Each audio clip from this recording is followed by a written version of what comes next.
あれ一人足りまか？今日もう寮に帰っちゃった。あ、なんちゃらと。不動産屋と。はい、ありがとう。気をつけて。ありがとうございます。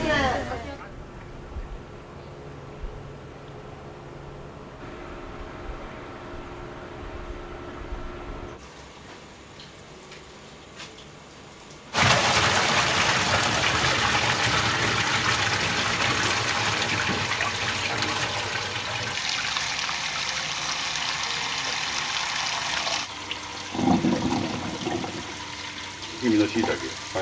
あとはまあまあこれ本カレー。はい。うん。朝ラー。自分の場合ターゲット決めてやっと思うんで、50、60の人、自分も昔たくさん食べたけど求めんくなるわな、脂くどいもんは。死ぬまで食べれるようなもんイメージして作っとるわけや。60、70回った人でも美味しいってペロッと食べてったら嬉しいわな。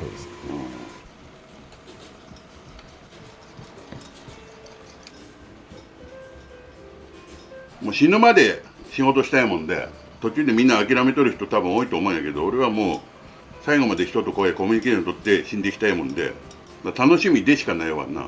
辛い言うとられんもん。だから早う楽になりたいともやっぱ思った時、やっぱろくなことないわな。仕事がなくなると。まあラーメンだけではないんやけど、やっぱ人とコミュニケーション取っとると大事やっちゃ。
常連さん、完全な常連さんおって、もう一回も休んだわけね。もう3年間ほんと。土日や。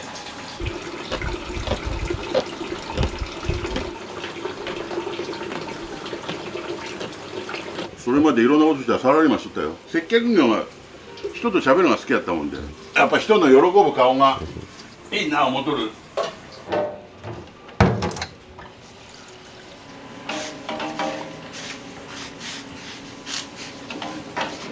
でも大鍋で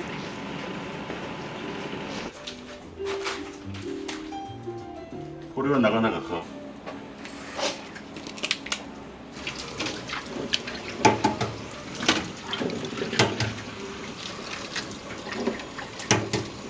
ネギでも切ろうがいほんならの。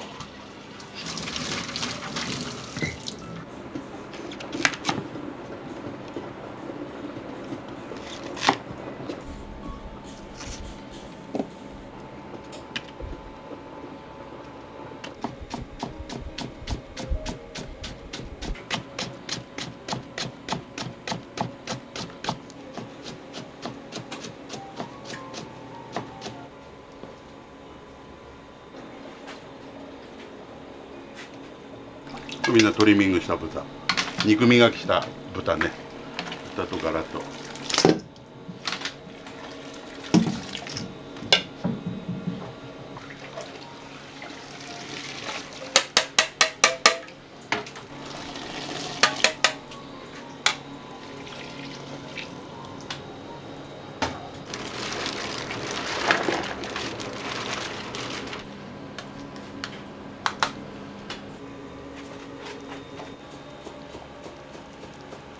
であんまりこうやってやっぱりそこら辺の加減もあるんやけど、もうこれにあとガラ入れて終わり。もう低温に戻す。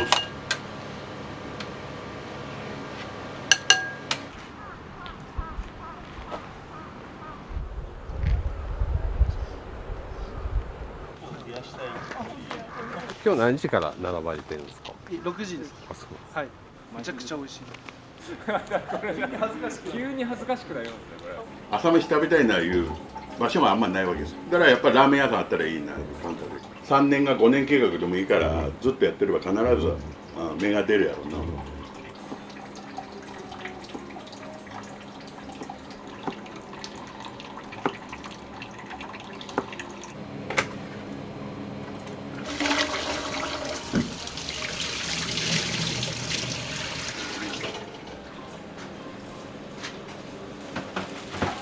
手袋があるんですかね。昔大怪我してんなこれで。柄の鋭いあれで手切ってでもう修行に出るんやけどラーメンじゃないの、別のところに。だからここはもう育てる気一つもない。好きなことさせてでもったいないよるかもしれんけどもうこの代で終わっていいんやから。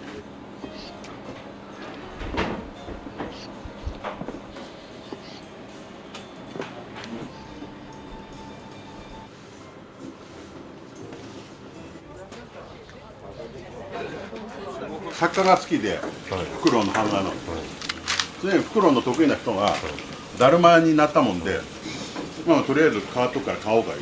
要は顔が好きでこうだもんで字でも全然読めんし、ある時京都から坊さん来て「いやマスターこれ意味わかるわ」かいうのがなって怒るとか、ね、生意気とかよくするとかでこれをやめてこういう意味でこういう名前につける。人は何言われも要は関係ないよって。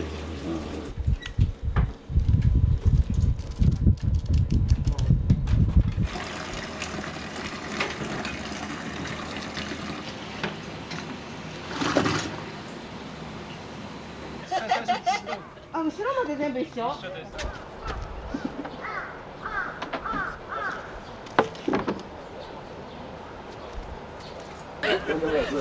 どうぞ。あれ一人足りんのか。今日もう寮に帰っちゃって。あ、ほんなんや。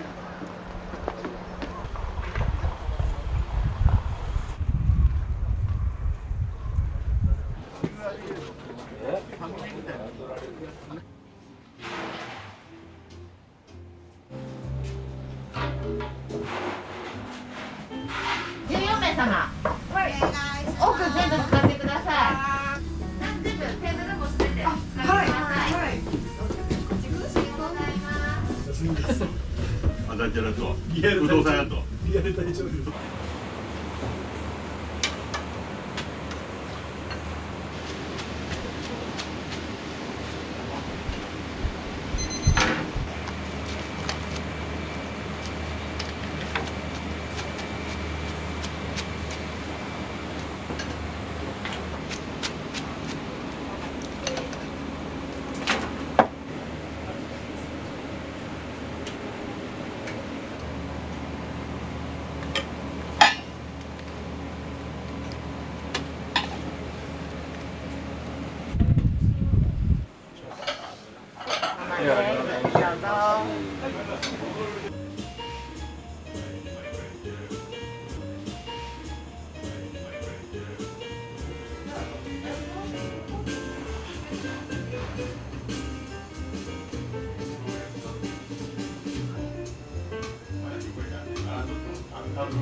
最高。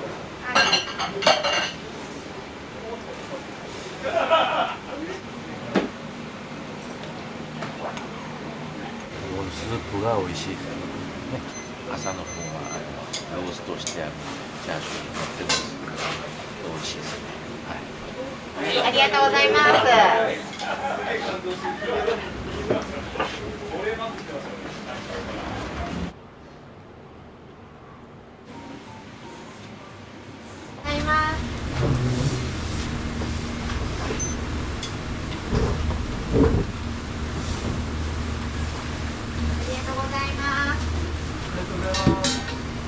はい、ありがとう。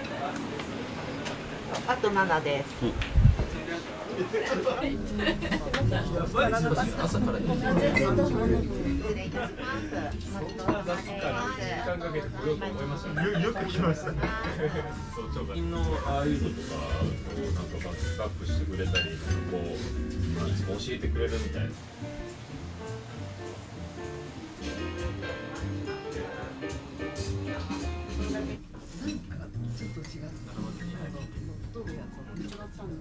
だしの甘みが感じる体に良さそうな味がしました。はい、ありがとう。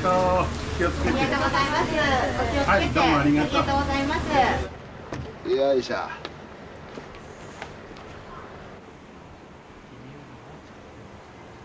らっしゃいませ。一番奥空いております。どうぞ。あ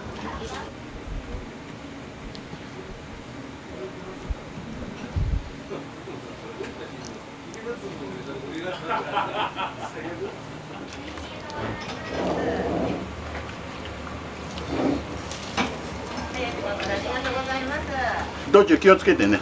ありがとう。 2000円お願いします。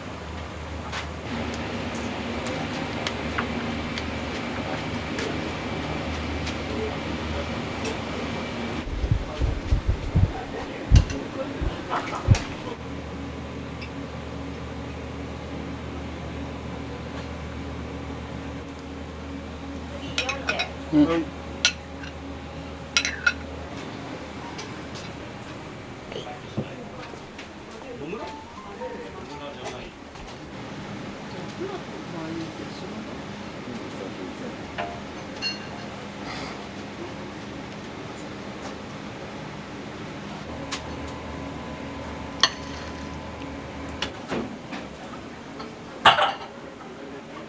様です。ラーメンです。どうぞ。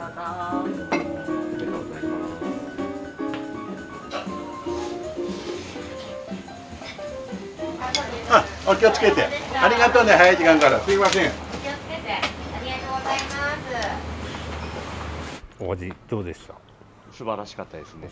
今日関西から旅行で来られたんですか？昨日来てて何年か前寄らせてもらって、その時普通に昼食べてうまかったんで、朝やってるという噂を聞いたんで寄らせてもらったんですけど、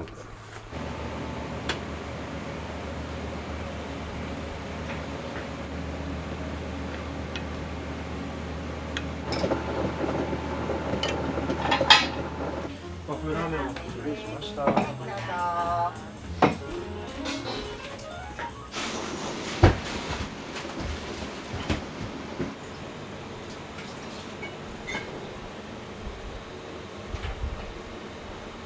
5月か6月やない去年の。まだ1年経ってないです。 1年経ってない。これはでも食べてほしいな、もう。お待たせしました。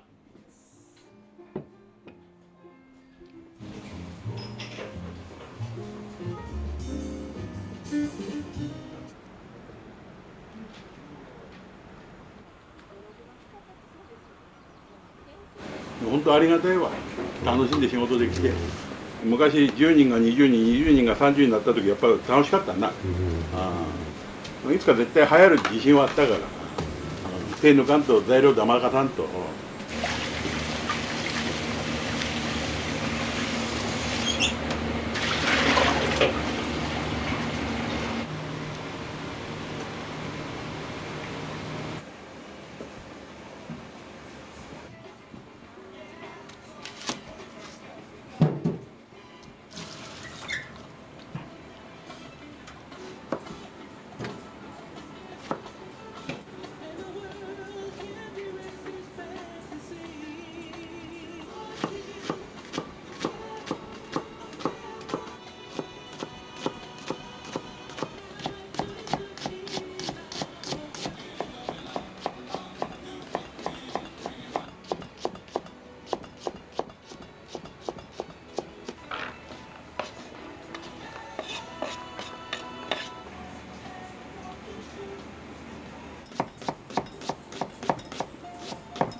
黒醤油の返しね。もうチャーシューにいただけの。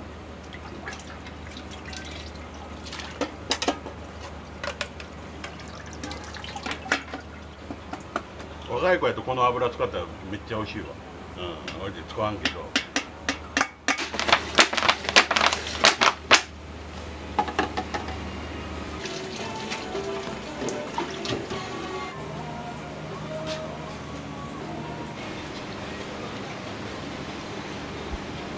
これまあ豚の要は肉磨きした肉とガラ麺とだけで十分出し取れる。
その次1名様、その次は2名様、その次1名様、その次は2名様で、すいません、もうしばらくお待ちください。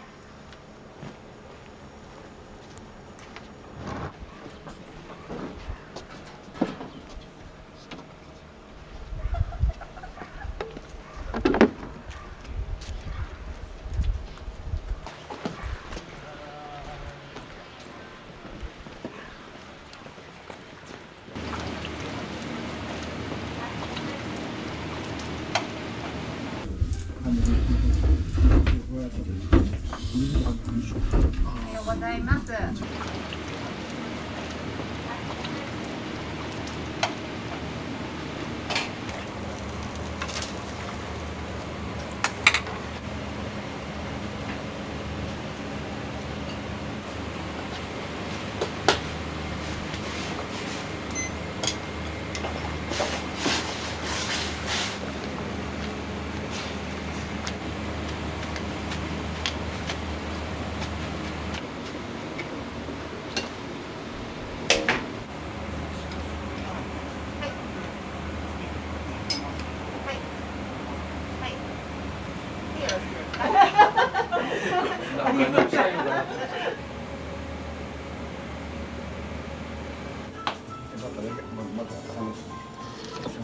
朝美味しいですよ。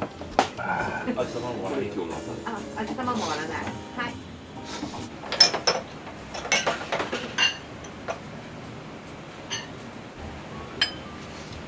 じゃあ次言い直します。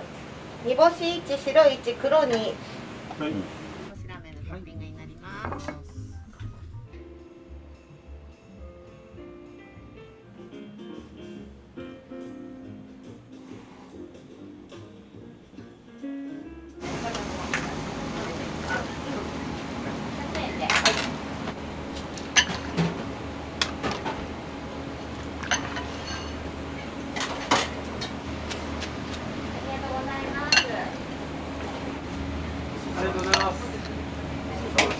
ありがとう、どうも。ごめんなさい。お疲れ様です。煮干しラーメンです。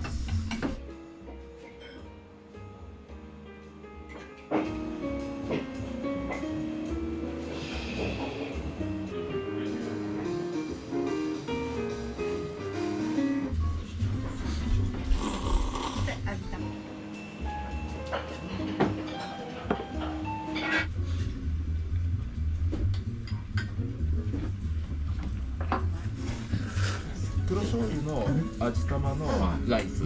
ライスです。で、麺は細め。味玉も割らないよね。あ、味玉も割らない。はい。どうなんでしょう。大丈夫。そうですよね。様でした。その時の時またやるように。はい。ありがとうございました。ご苦労様でした。写真と今日の写真。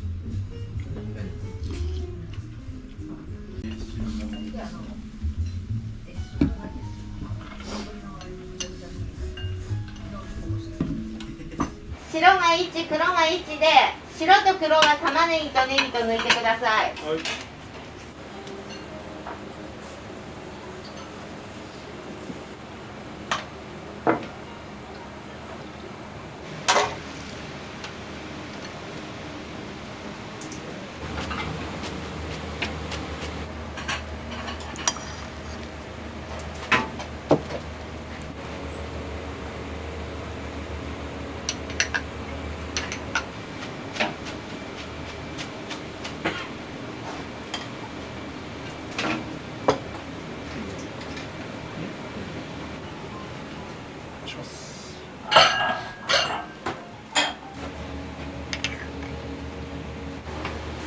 ありがとうございます。ごちそうさまです。どうぞ。ありがとうございます。ありがとうございます。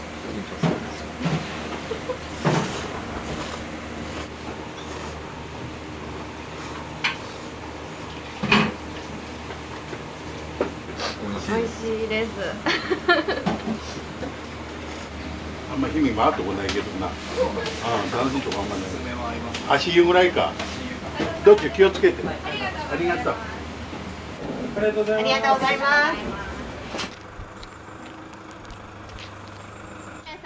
1名様で、その次何名様ですか？5名様。2名様こちら、カウンターの奥、どうぞ。いらっしゃいませ。さあ確認しますね。煮干しラーメン5つと味玉1つ、ライス1つで、1つが玉ねぎ抜きとネギ抜きでよろしいですか？はい。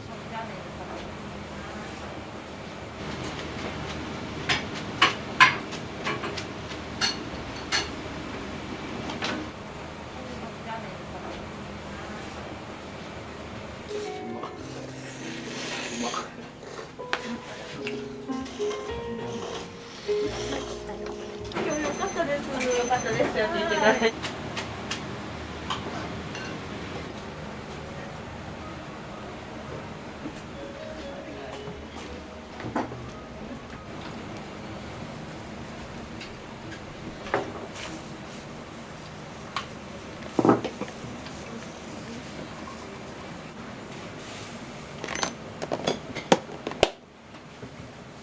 中に入れないで食べる方が好き。数は？最初スープ飲んで、徐々に具材入れてって感じです。煮干し1、白1、黒1、味玉にバラのり2でお願いします。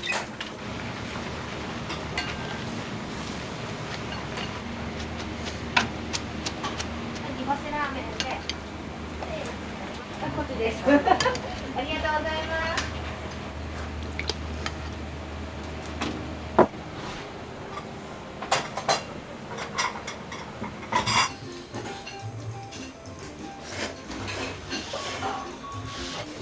結構長引きました。こちら2名様テーブルの席どうぞ。で次1名様。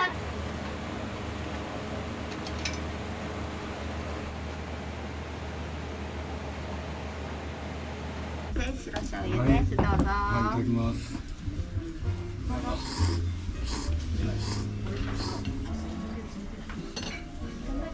ごちそうさまです。どうぞ。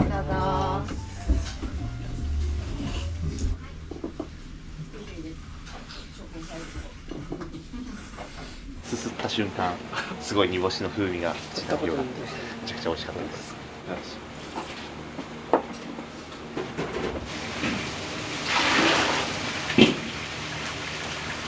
でお願いいたします。いらっしゃいませ。3名様真ん中のテーブルの席どうぞ。これで決まりました。で煮干しが3、白1でお願いします。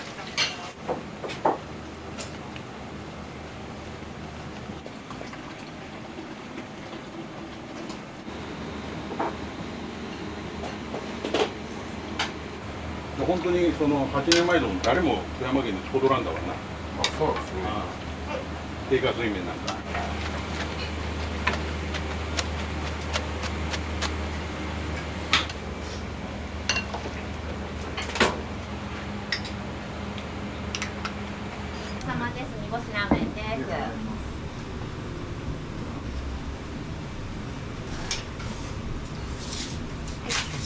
どうですか、久しぶりに来てお味は。素晴らしい。旅の目的の一つはここやった。最高だ。早い時間からありがとうございます。ありがとうございました。平日学校あるので、休日だけ家の手伝いで。ここ置いとくんで。すみません、お願いします。よかった。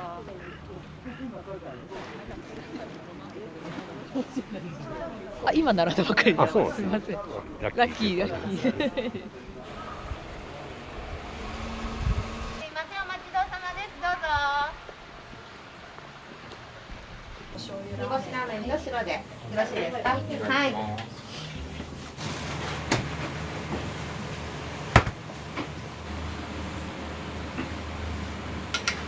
ございます。どうぞ。美味しいです。これと違って。ありがとう、長い時間。すみません。ようこそ。ありがとうございました。お気をつけて。ありがとうございます。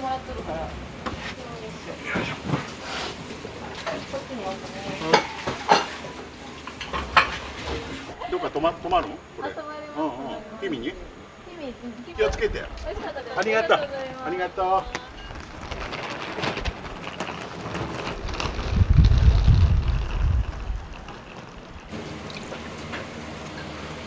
これ3時間茹でて2時間漬け込み。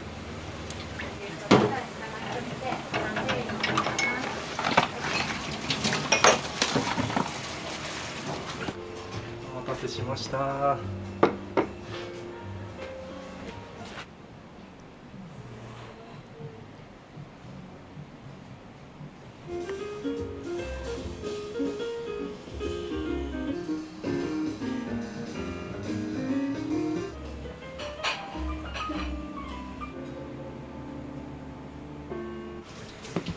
すみません、今日は一日ありがとうございます。とんでもない。気をつけて。はい、また。あれ出した。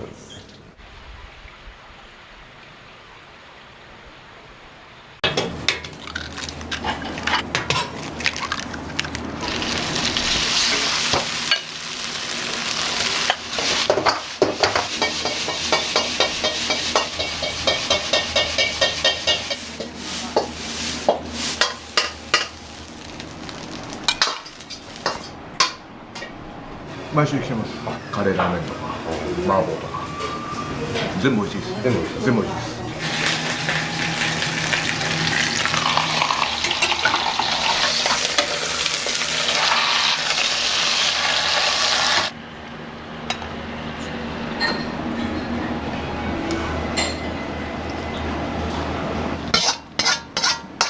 はい。びっくりした。びっくりした。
何回かに分けて溶かしきります。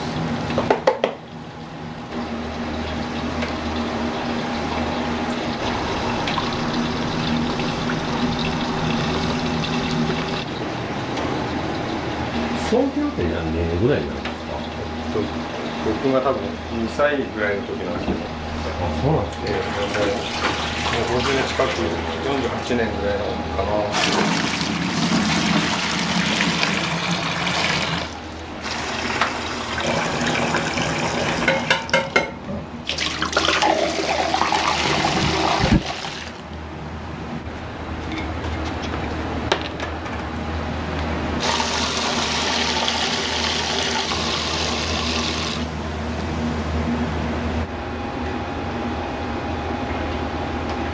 中華はお父さんに教えてもらったんですか？まあちょっとだけ、あともう見ながらみたいな感じなんですけど、あともう自分自身すごい料理好きなので、自分でいろいろ考えて、はい、多分もう味付けとかももうそのまんまっていうのはほとんどもうないはずです。全て変えてとるかもしれないですよ。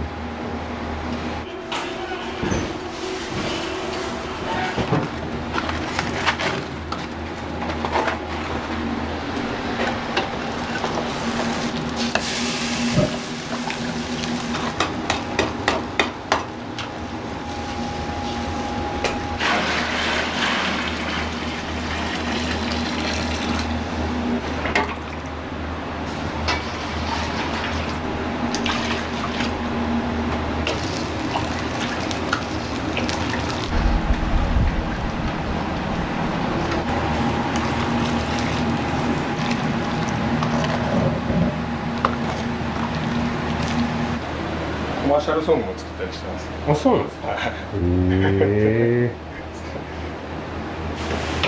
結構なんか創作活動となんか料理と結構似たところがあって、なんか同じ感覚使うんですよね。だから僕的にはあんまり全く別のことしとるっていう感じではないんですけど、まあやることは全く違いますけどね。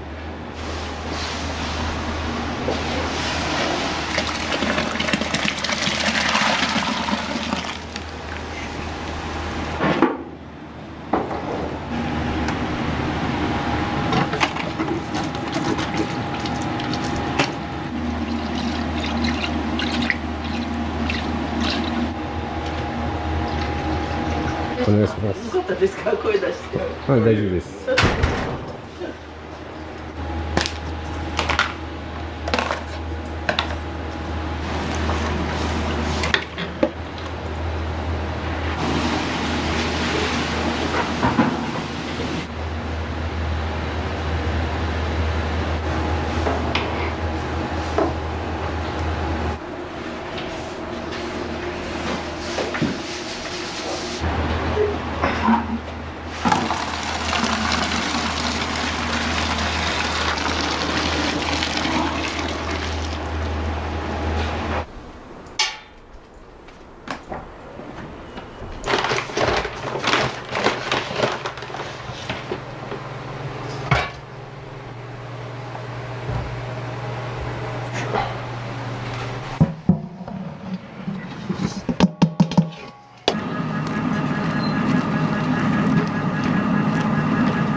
麺って最初から自家製なんですか？自家製になったのが27年前。中華料理だけやっとった時は製麺屋から取っとったんですよ。これ最初からこれなんですけど粉もね、ちょうど開けたばっかしてる。こんな感じです。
チャーハンの前に麻婆麺。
うま煮。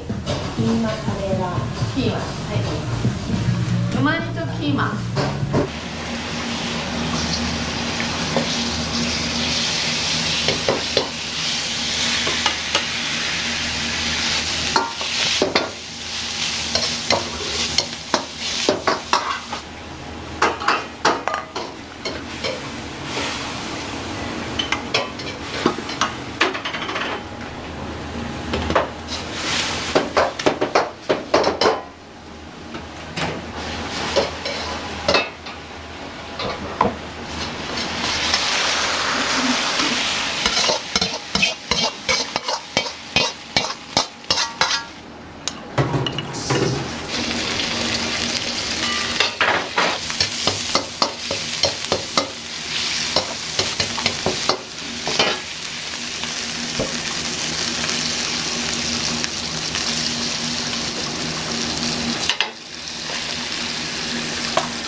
それはい、いらっしゃいませ。それ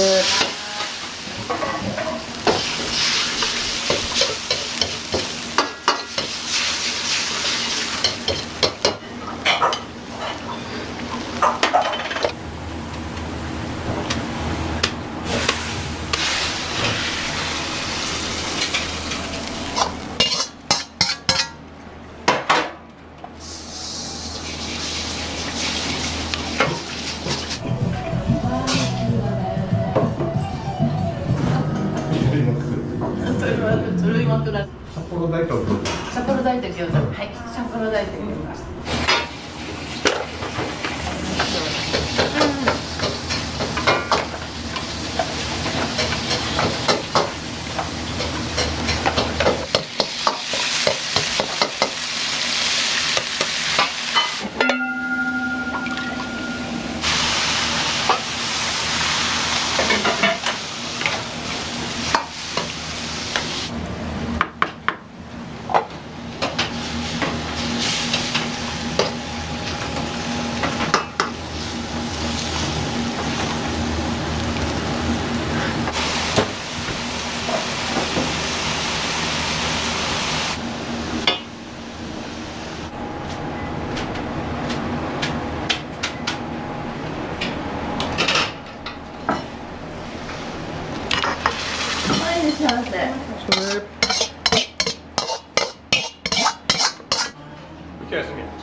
はい、どうぞ。日曜日のお昼はここで食べてからスタートみたいな。10回のうちの半分ぐらいはこの札幌と餃子、あとはラーメンチャーハンとかカレーラーメンとか麻婆とか全部美味しいです。全部美味しいです。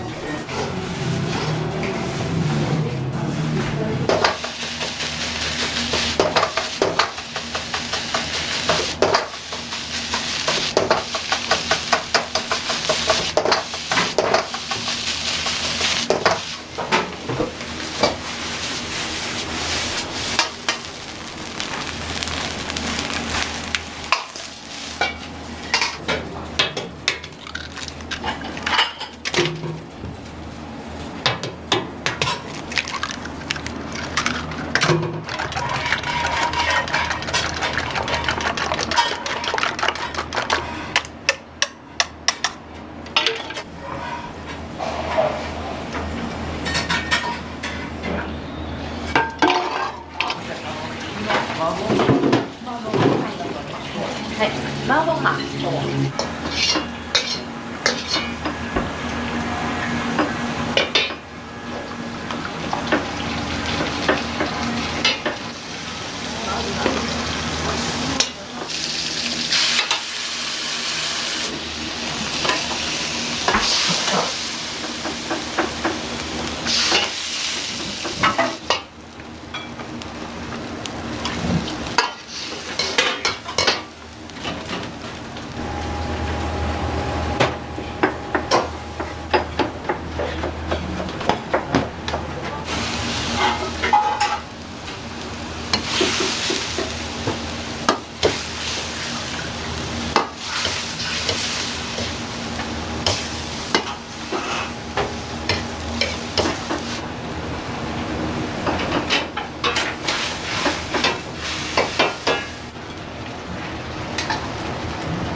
とうございます。はい、どうぞ。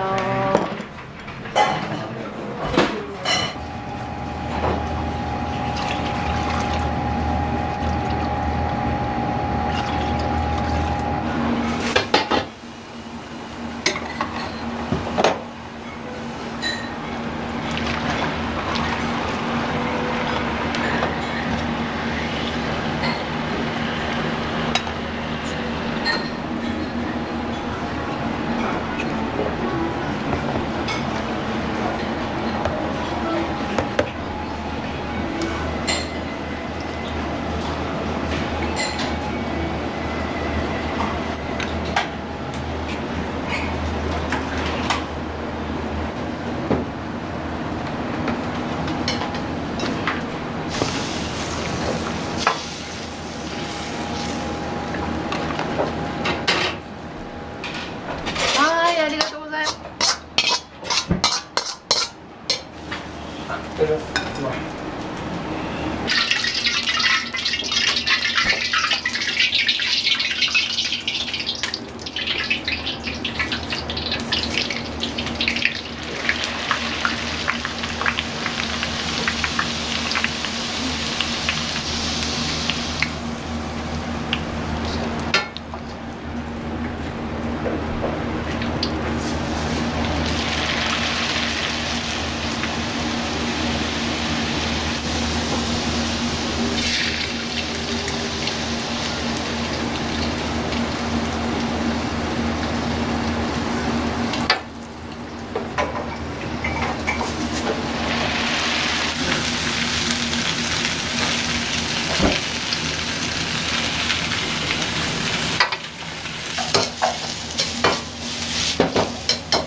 はい。びっくりした。びっくりした。はい。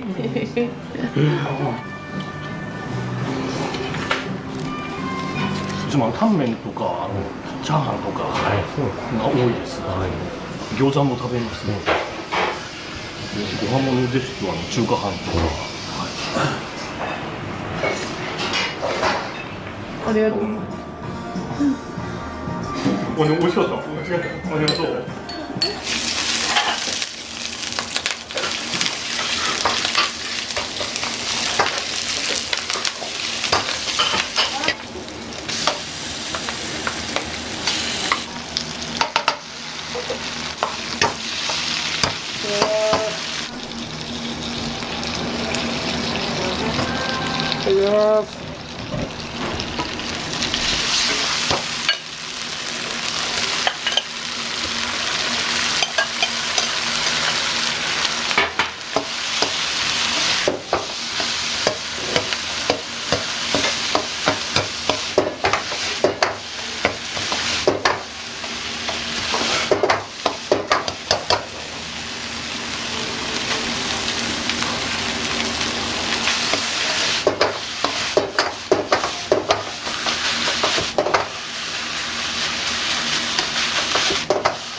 とりあえず自分で。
これでいいわ。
先輩なんで。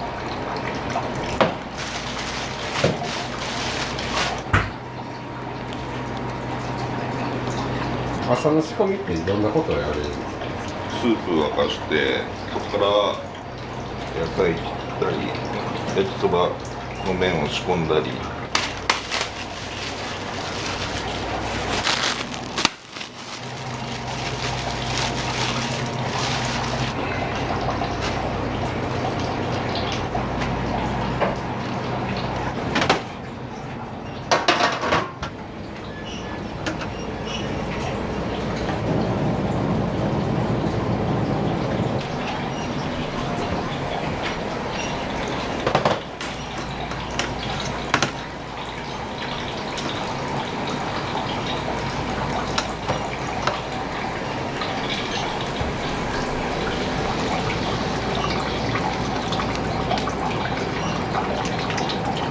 20分蒸すっていうのが結構ポイントです。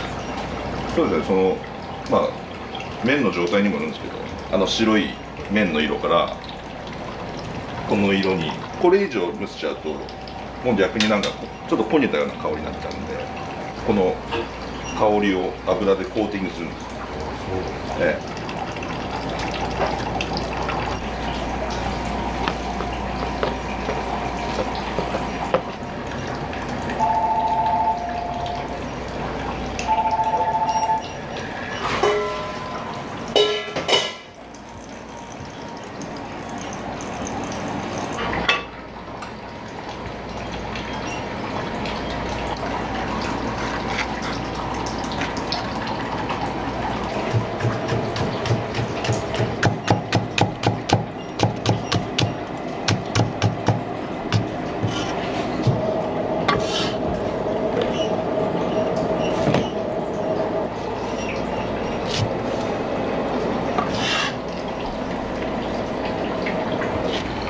ち190ぐらい。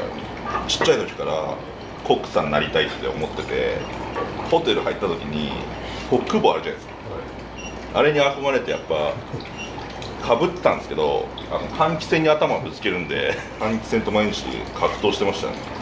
だからここの換気扇も全部2メーターにしました。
前に。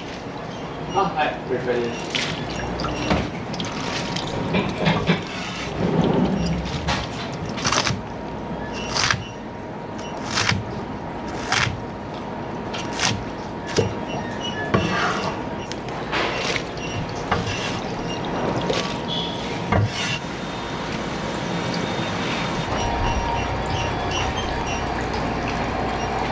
最初鍋で作ってたんですけど、ガス代高くてガ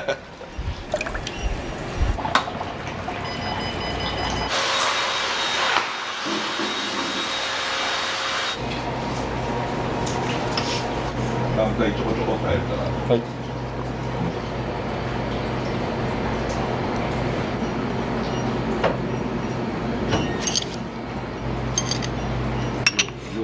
量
ラーメン屋さんのスープと違って基本的に麻婆豆腐とかエビチリとかあんかけ焼きそばとか料理にも使うのでそこまで主張しない。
大丈夫ですよ。今日1番におこげと3番の単品です。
麺よ。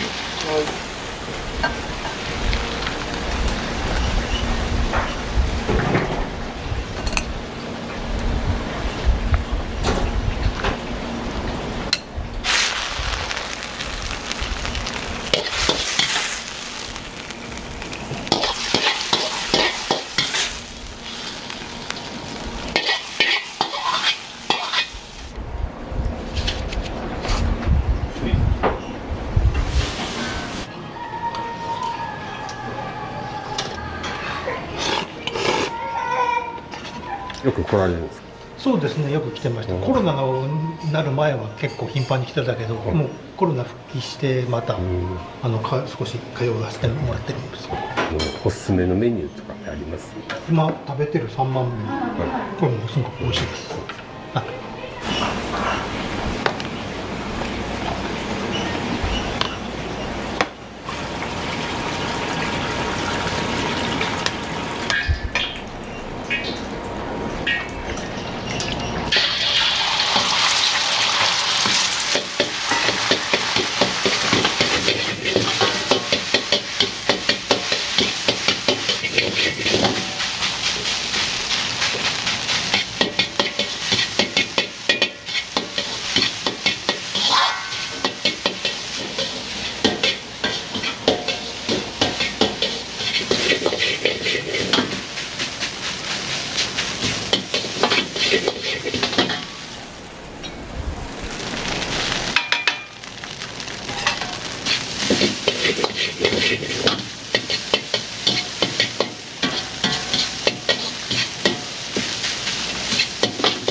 お子様茶。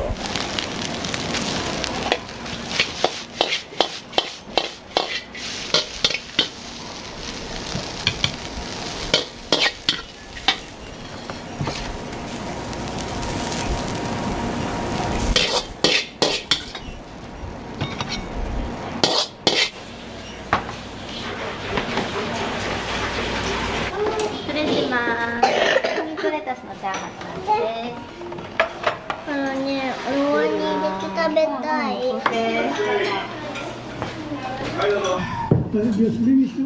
ち、はい、かしこまりました。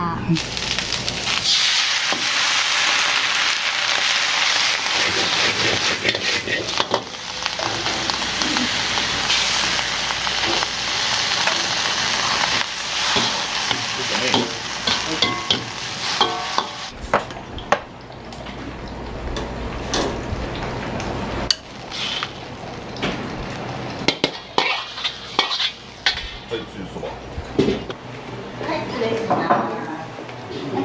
そばで。一品で五目チャーハンお願いします。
はい、どうもありがとうございます。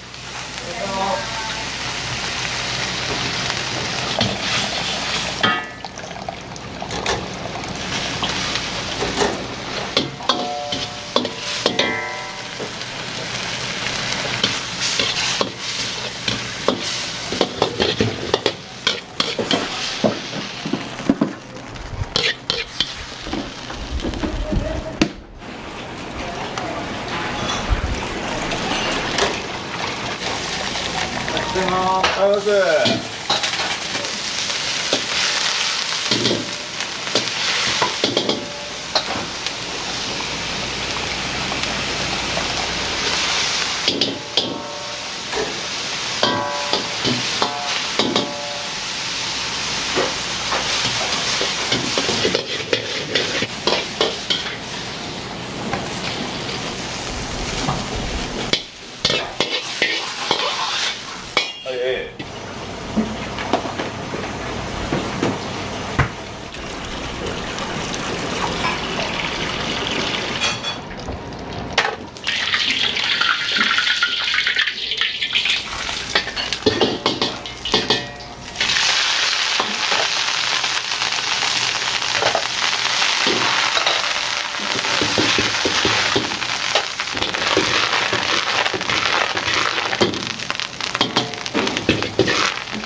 はい、いたします。この方で焼きそばのランチです。畑焼きそば。はい。でもそうだね。5月にするって。はい。デコポン。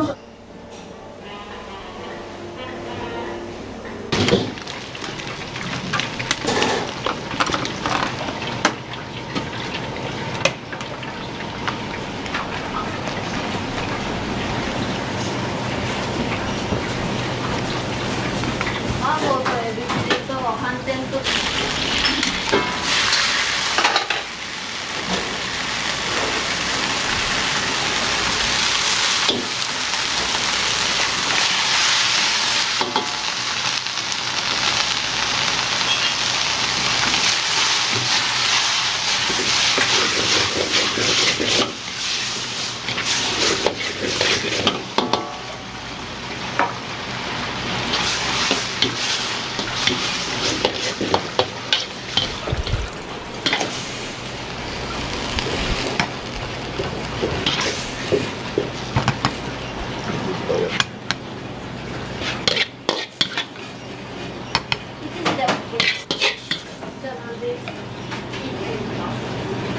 なんとなく。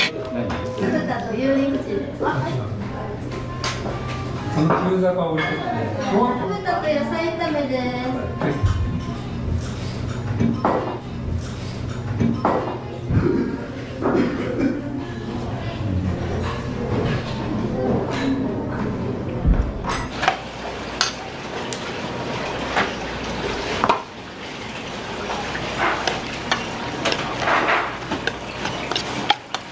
ネギつゆそば。1番。はい、どうもです。ありがとうございます。カウンター。これ。はい。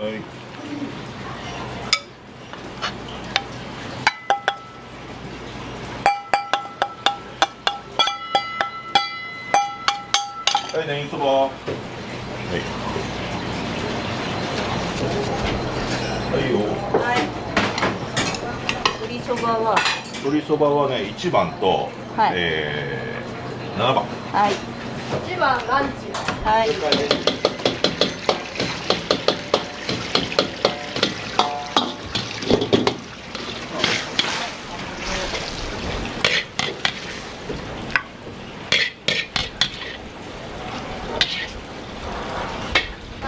ゃあは7番。7番だ。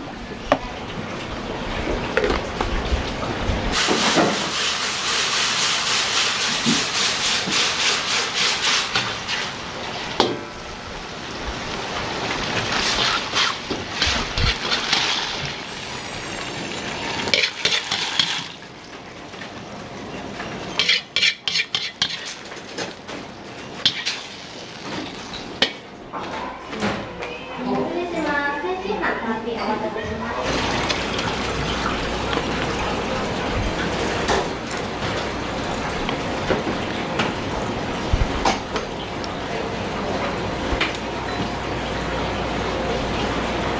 お子様ラーメン。お子様ラーメンです。森さん。はい。薬味の方をお好みで入れてください。ありがとうございます。ありがとうございます。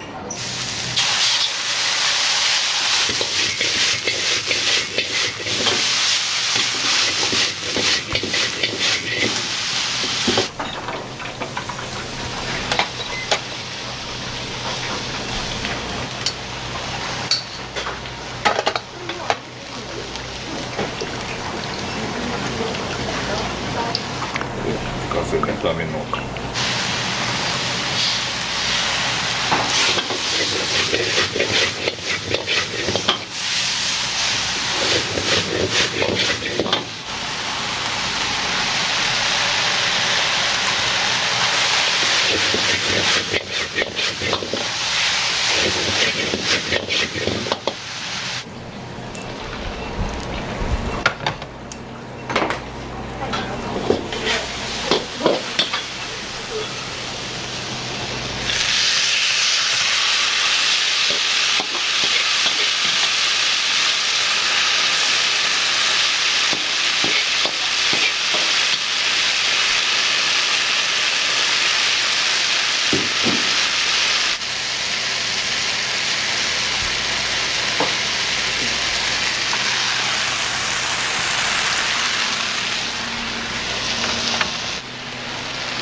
熱いのでお気をつけください。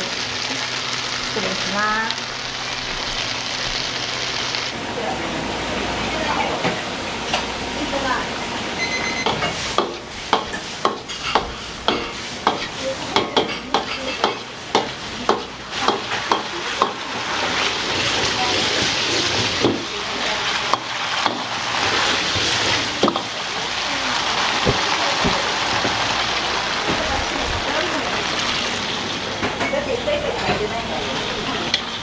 ちゃんとしたとこならそうかここ作りそうあと2回作りとったりだ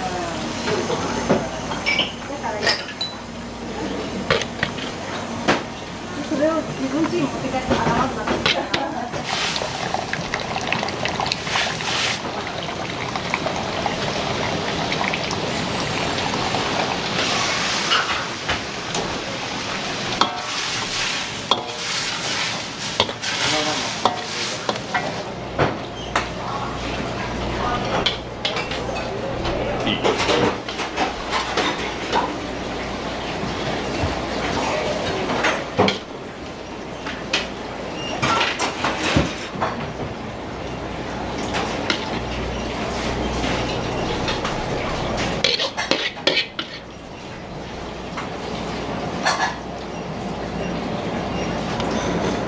ピー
たせしました。ゴムカンかけ焼きそばです。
お疲れ様でした。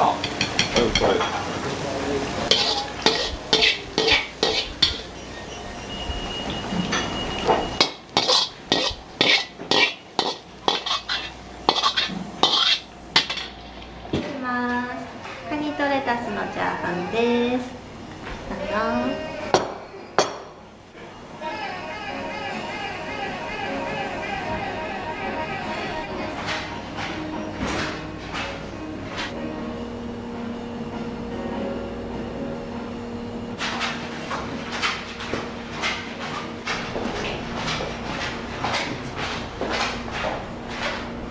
一応ですね、この九州の福田農場さんで作られてるフルーツシロップのソーダ割りですね。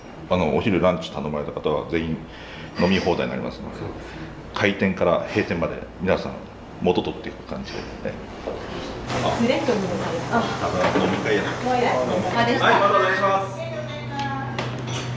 はい、お気をつけて。ありがとうございます。この2人にご飯食べさせる。何時頃ですか？僕は4時から準備して5時オープン。何年ぐらいですか？10年ぐらい。うん。ラブラブでやってます。今から手つないで帰ります。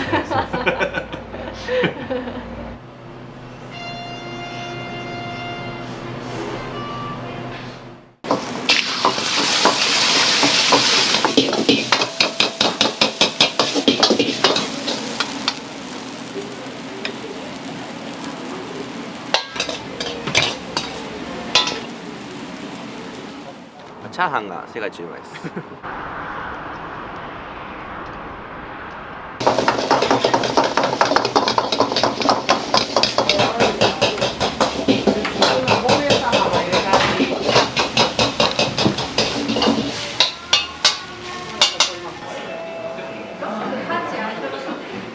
いいよいいよ。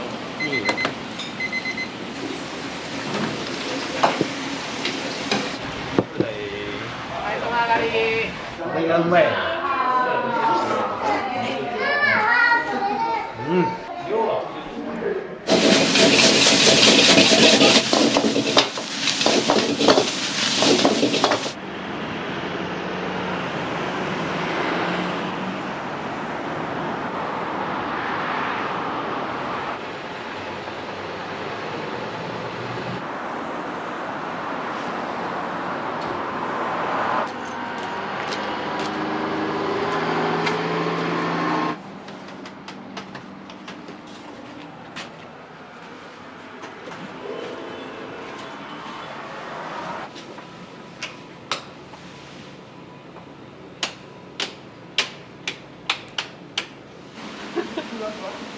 ふわふわ。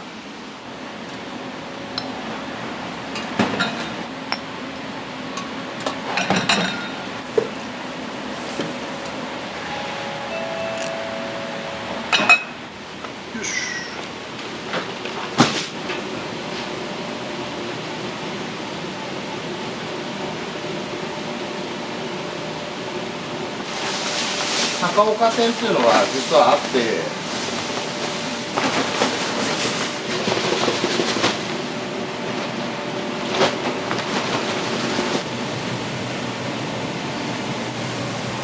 これがすごい難しくて、その繊細な仕込みでね、うちの兄貴がラーメン屋路線を行きたいって言うから、その時にじゃあ帰るなら今かなと、ここ3つぐらい候補あったんだけど、なんでここに来たかって言ったら、この射水市のここすごいチビ育てやすいなみたいな。このゴロゴロって機械ももう20年経ってるし、もう焦げとれんけどこっちも向こうの分も両方の仕込みあるから、週3袋4袋5袋、ぐらいはやってるのかなと。冷たい肉なんだ。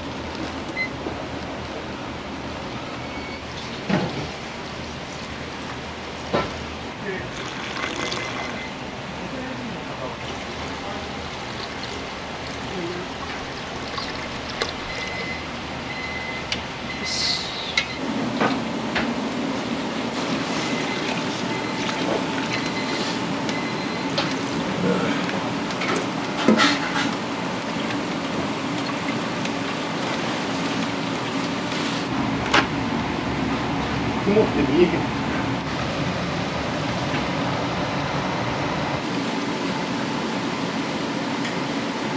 40分50分ぐらい煮込んで、さらにつけだれに3、4時間浸すんだけど、僕ら本当に日々進化していかないと、やっぱいろんな流行りとかあるから、そこに合わせて、だから10年前の工程もいろいろ変わってるし、その中で効率よく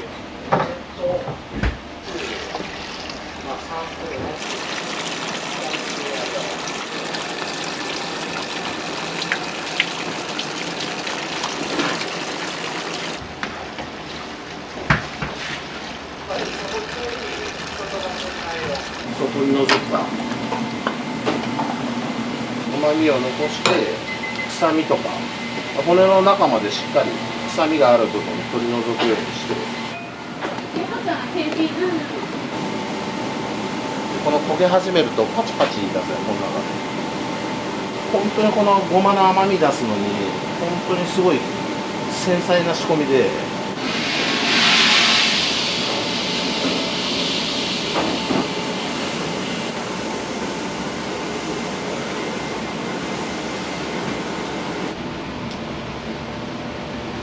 これ本当に色つき始める手前でやめるんだけど、で入りすぎるとね、やっぱ甘みが飛んじゃうし。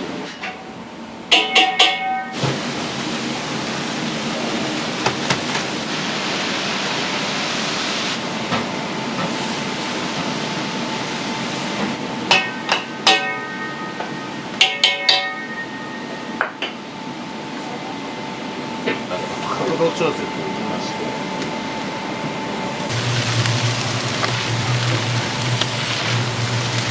うちの兄貴がやっぱカラワン通って環境もアップは知ってたんで、でも本当にその市内の5店舗、でもそれをだいぶ店舗回って自分の好きな店を最後広くなってそれでいいからいいなと思って、そうや8年ぐらい10年選手22ぐらいの時に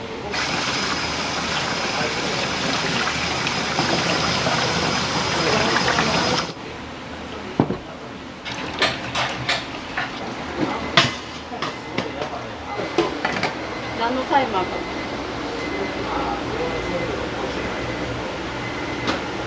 チャーハンはもうすごい出るし、小い丼とかチンジャオ丼とか男のお客さん多いからすごいがっつり食べていく感じ。オンラインなんだっけ、できるとかそんな気持ちなかったけど。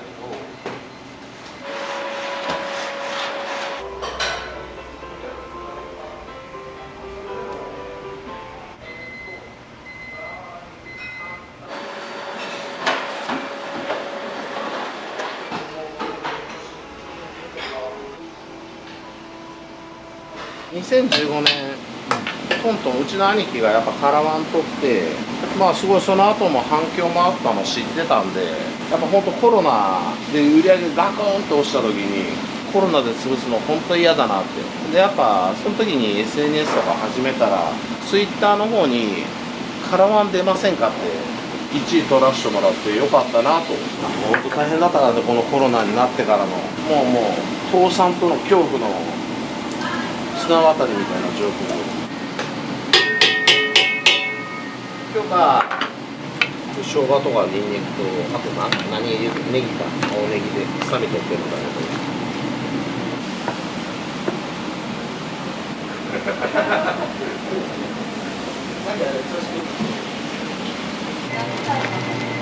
これまあいろんな調味料とか香辛料入ってるんだけどこれねなんか食べながら食感麻婆豆腐でもいいですか前から疲れるそりゃそうだ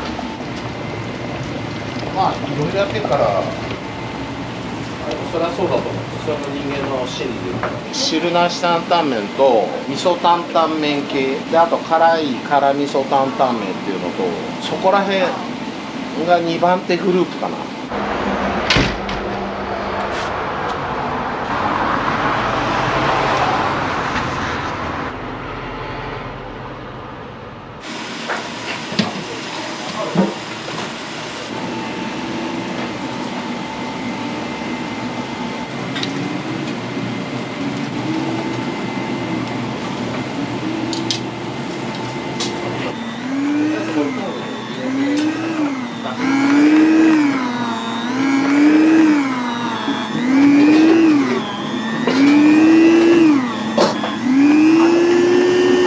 家族で親子で働くのってどうですか？気使わんでいいから楽ではあるかな。まあ仲いいから別に辛いことはないかな。それも大変そうです。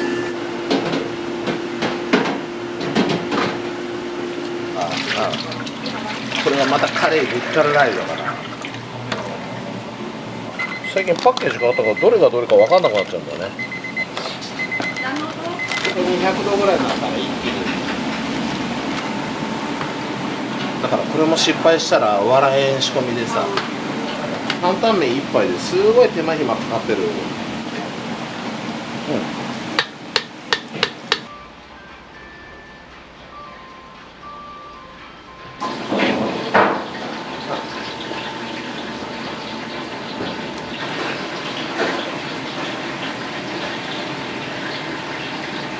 八丁味噌って焦がすとね、ほんとすごい旨味と深み出るからで、移す作業を裏でやってる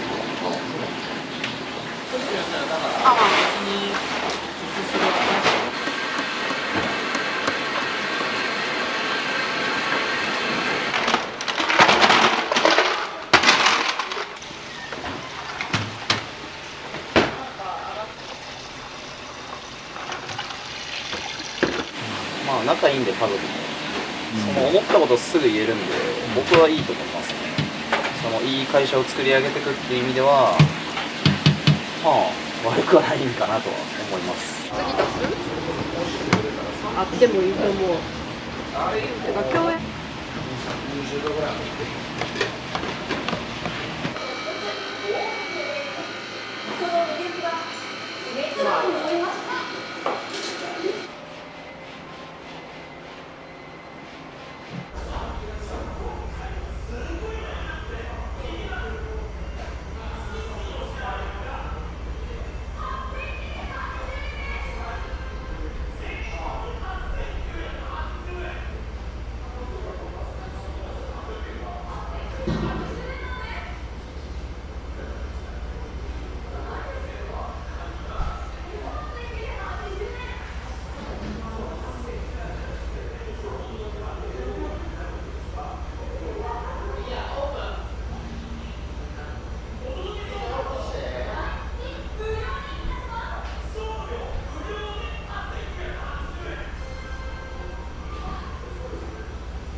そうそうそう。はい、すいません。チャーハン大盛りです。はい、失礼いたし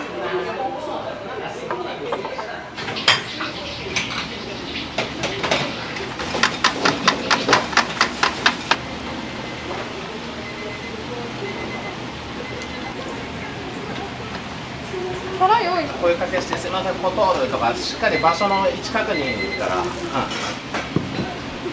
い、お子ちゃん上がり。ケンジ3番。お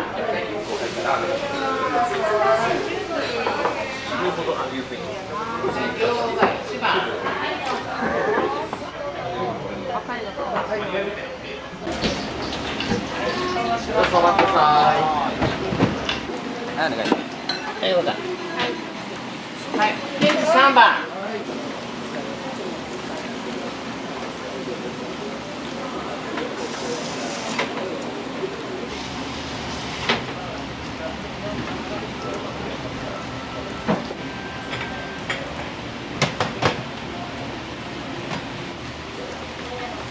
もう今、でも慣れとるわ、最近。両方大。はい。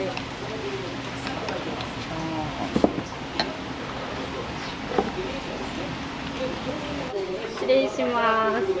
はい、7度です。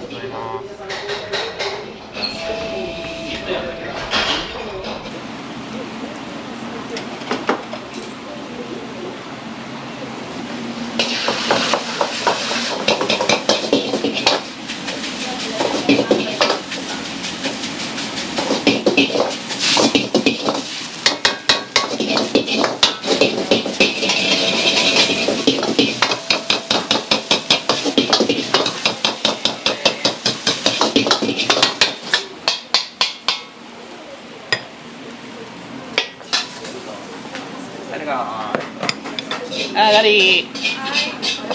はい、関東1番。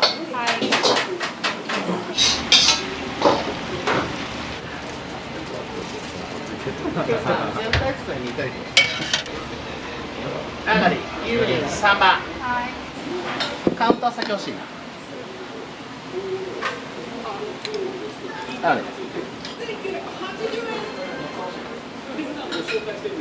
度のチャーハン大盛り。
すいません、失礼いたします。じゃあこちらが7。4度。単純に美味しいですよね。簡単でやっぱりね、メインでやってるだけあって。ケンさんそこにいて。はい、4番。はい。盛ります。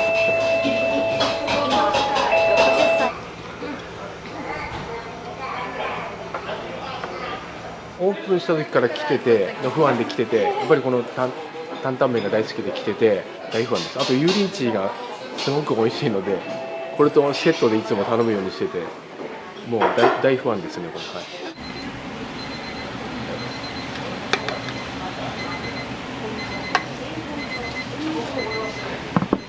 お願いします。はい、失礼します。担々麺7とライス小です。はい、会計どうぞ。150円、150円。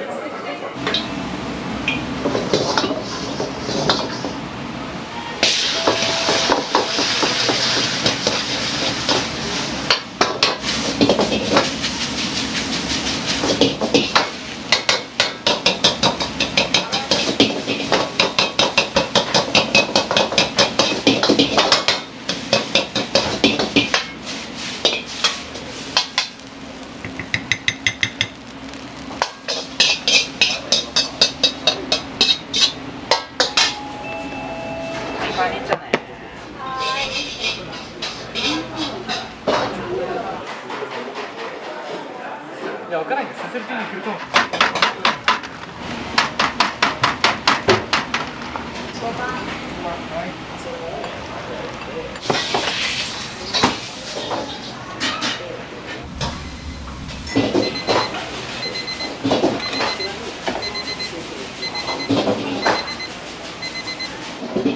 ごめん、番号が6番。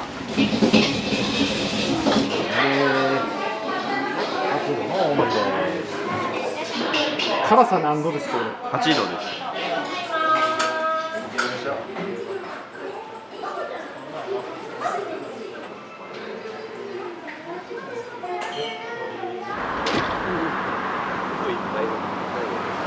辛いのがちょうどよくてうまかったですね。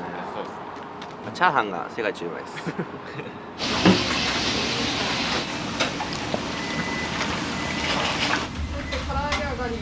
唐揚げ上がり。ここ8番。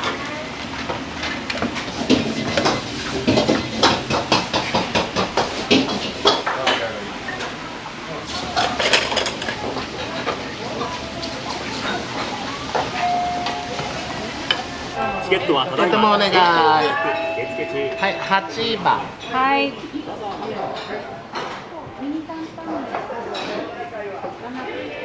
麻婆定食ですね。卵。メンマ。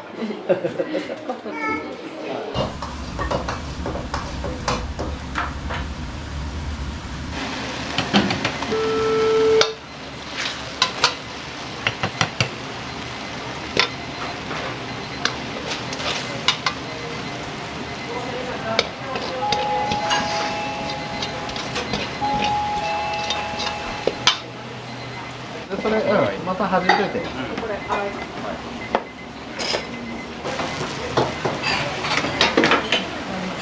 お願いします。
帰りね。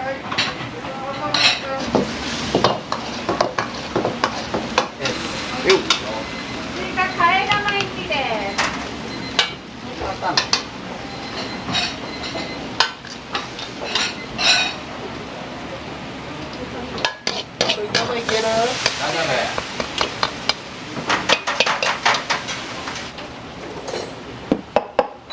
夫。あ、山椒がそろそろなくなるわ。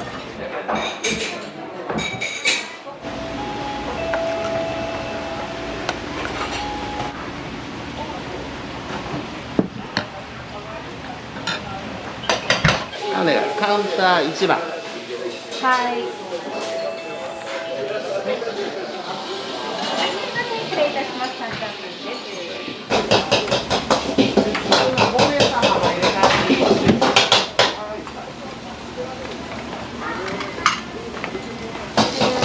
8番。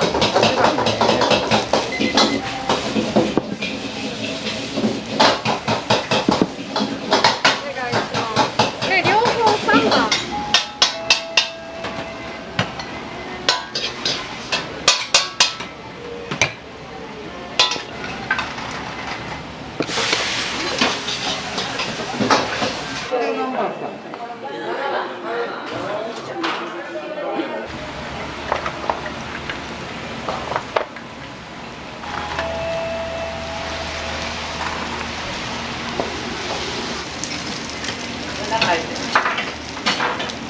はい、すいません、お待たせいたしました。餃子定食のお客様ですね。はい、失礼します。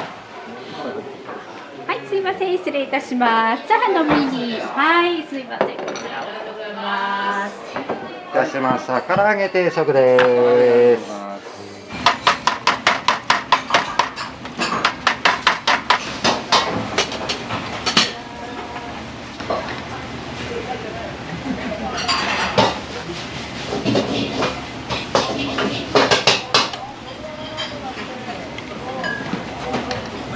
はい、横ちゃん上がり。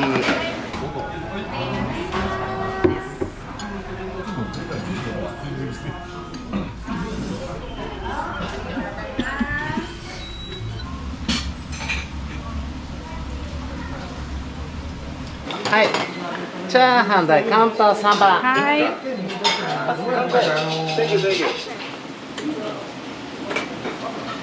ットよ。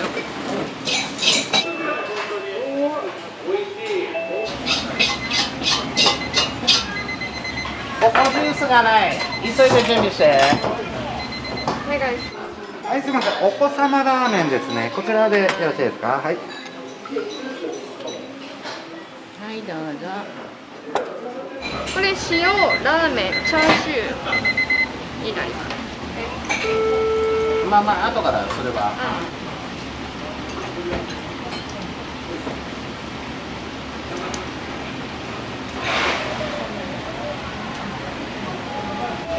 先に取ります。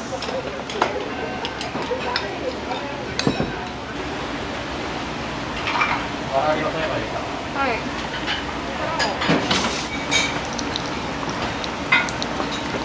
唐揚げ定食のお客様。はい、どうぞ。いただきます。失礼します。こちら醤油のラーメンですね。こちら塩ラーメンです。チャーシューとじゃあいいセットのチャーハンです。ちょっと小さい皿2つでくれる。麺分けです。あ、麺分け。はい、了解しました。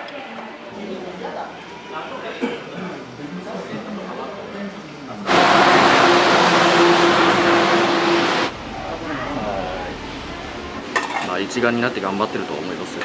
まあとりあえず売り上げを上げたいかな。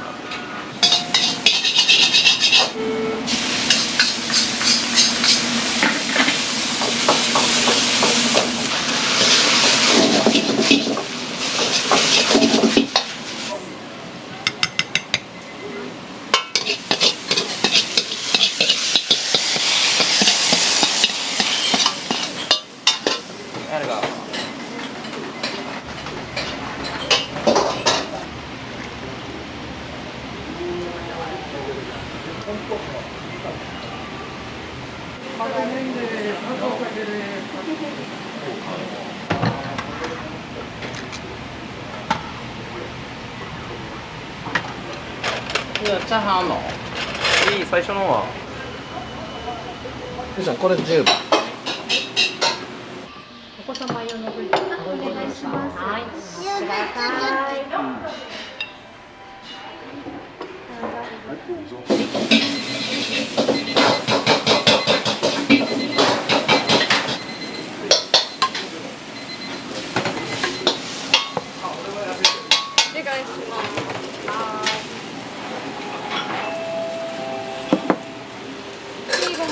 はい、9番。はい。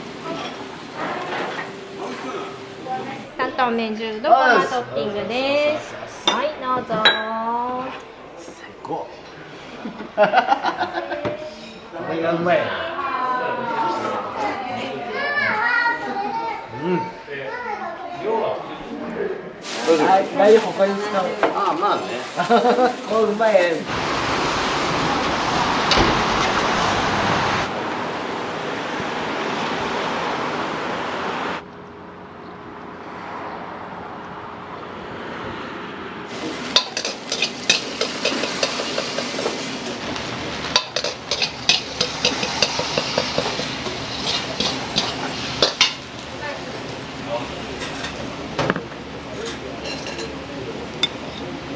これはもう豚と胡椒汁。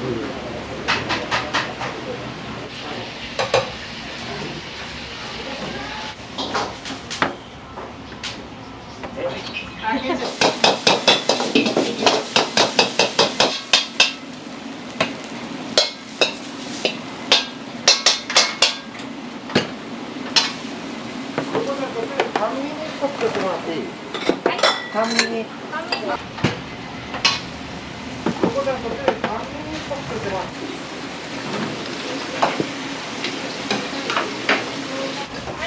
はい。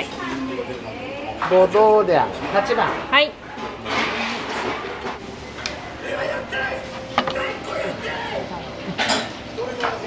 辛味噌のラテ1番。はい。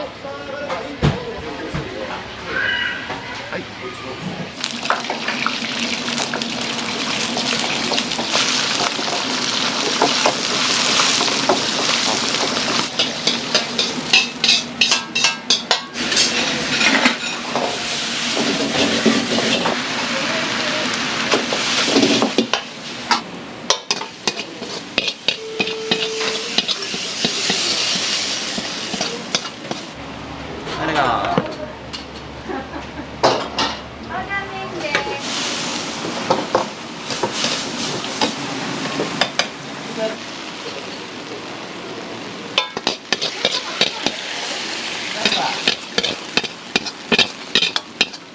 はい、お願いします。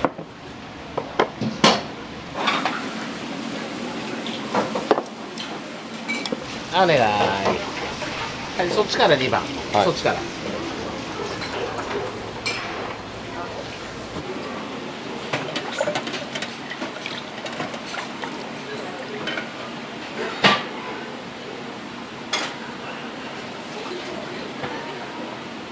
お願いします。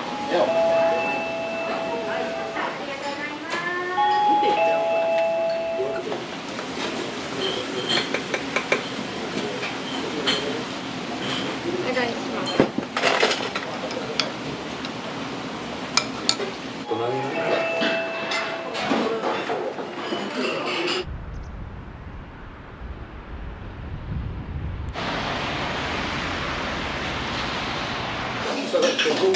はい、失礼します。はい、どうぞ。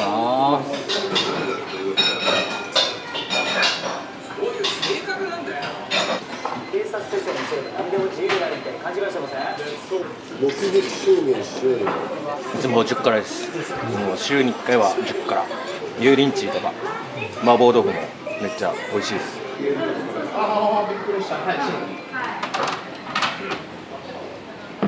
教えません。はい、どうぞ。ゆうだ8番いって。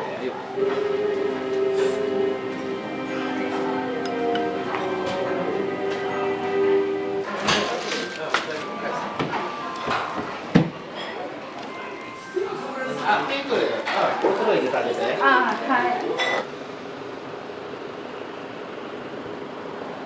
お疲れ様でした。あ、はい、お疲れ様です。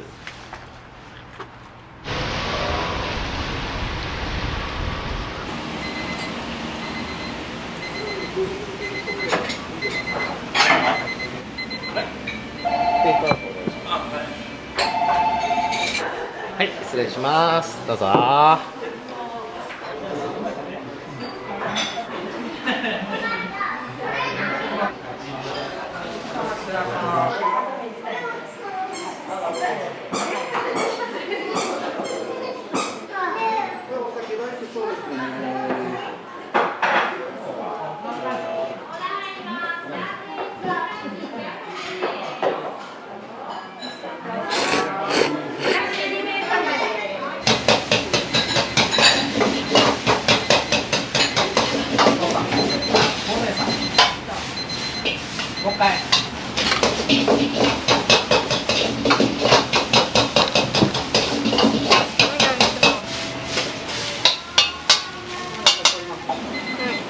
いいよいいよ。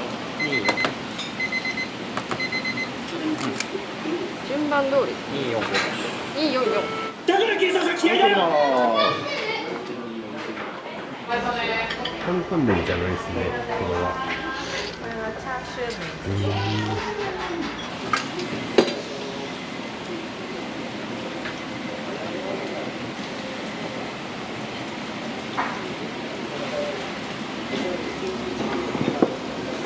お願いします。はい。あれが37。もうかれこれ僕が高校生の時から来てるんで14年前ぐらいから通ってます。麺類だけじゃなくていろんなメニューありますし、価格的にもコスパはいいんじゃないですか。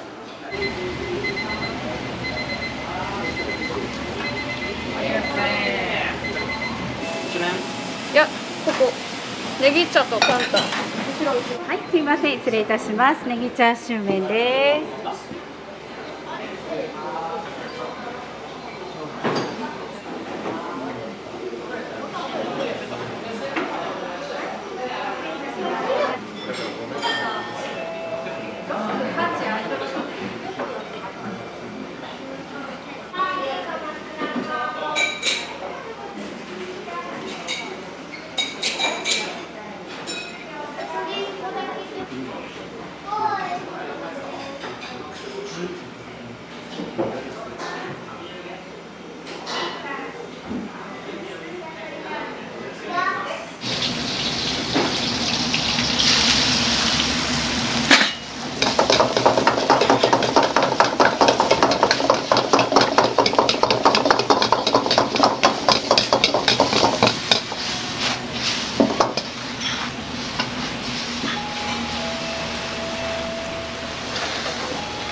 お願い。はい。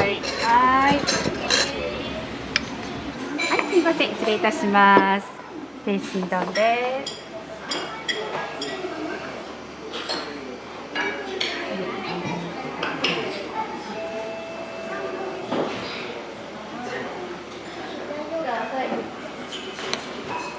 ママの声聞こえてます？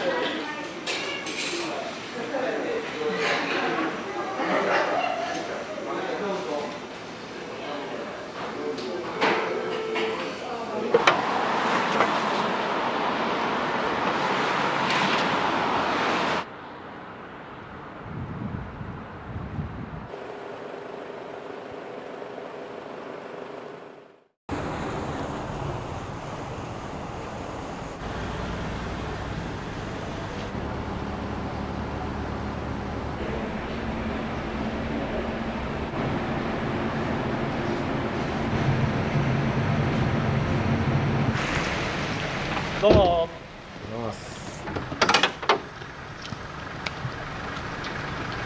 もやしやっぱ日が浅いんで、在庫見て買いに行ったりとかして、これまた重たいんですよね。もやし30入ってるんで、最近これお気に入りでジャケットでずっと探してたやつがやっと見つかって、普通にタオルかぶって普通にエプロンつけて、それ真面目にやってますね、もちろん。はい。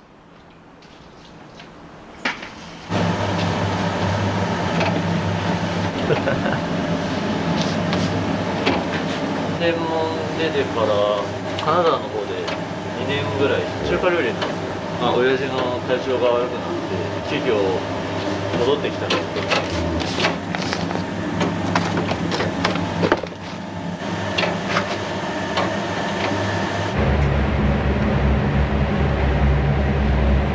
どれぐらいこれかかれるんですか？これ2升炊きなんで、昨日は6回炊きました。この間の日曜日は18回炊きます。炊いても炊いてもね、間に合わなくて。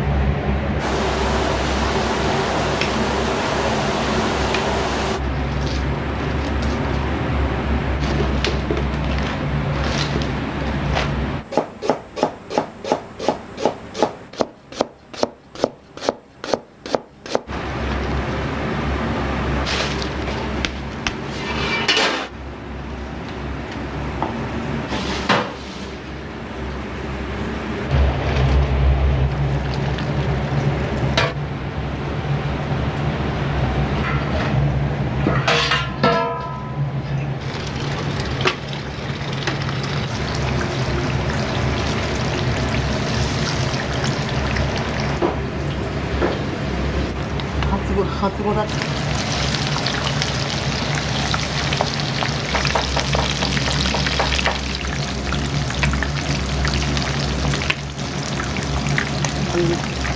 餃子屋さん、餃子になっておくと思ったらちょっとずつみたいで全然わかんないですけど。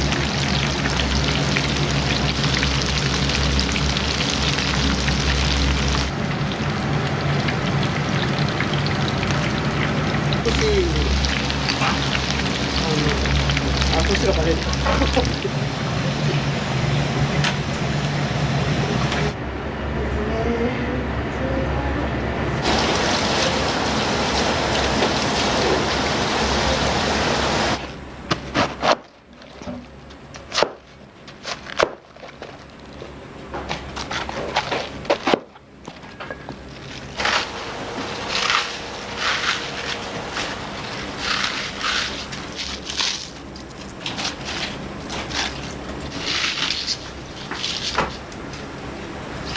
1日4ケースぐらい、あれだけの量なんで使う量が半端ないですね。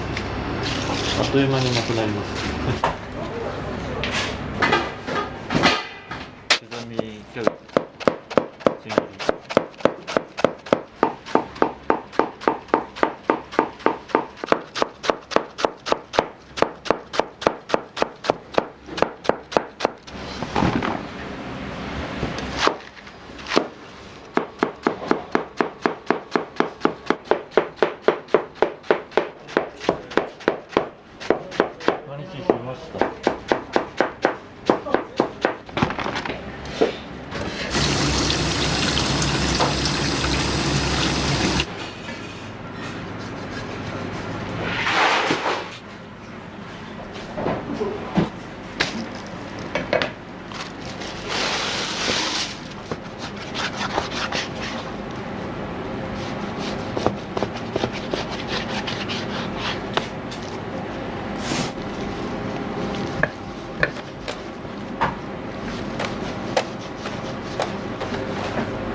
構書いてあったの。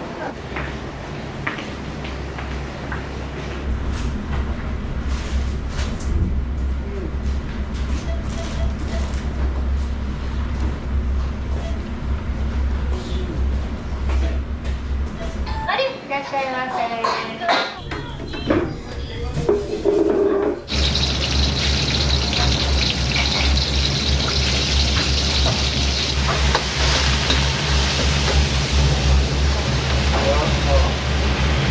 うまい。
こちらお願いし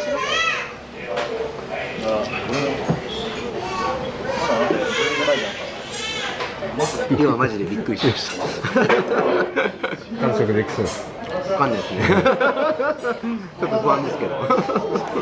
美味しいです。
小盛りですね。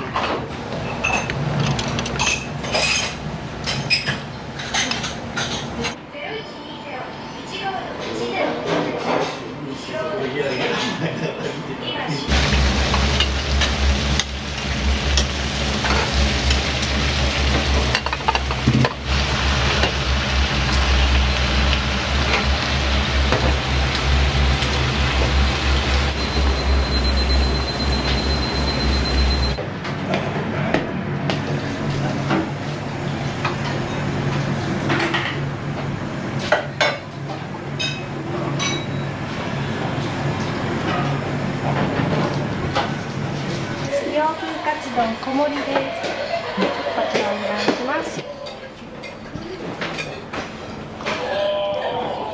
がっつり食べたくなる日に美味しいし量もあるんでやっぱ来たくなりますね。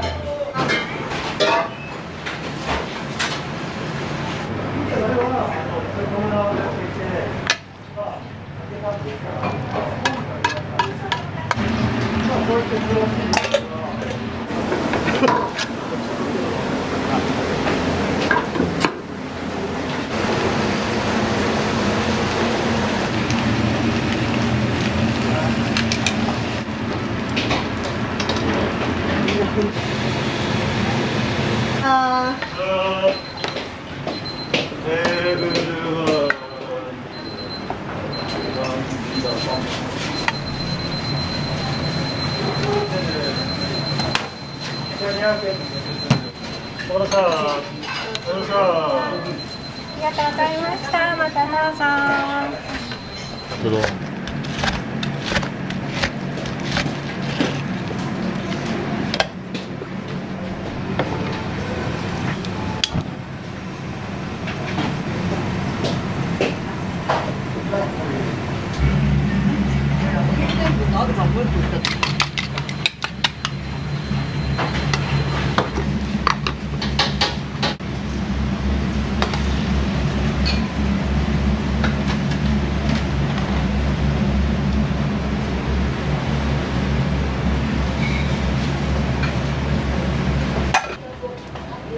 カツカレー、とんかつ定食をお待ちどうさまです。カツうどんです。どうぞ。こちらお願いします。ごゆっくりどうぞ。ざるそば大盛り洋風カツ丼中盛り。ありがとうございます。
お願いします。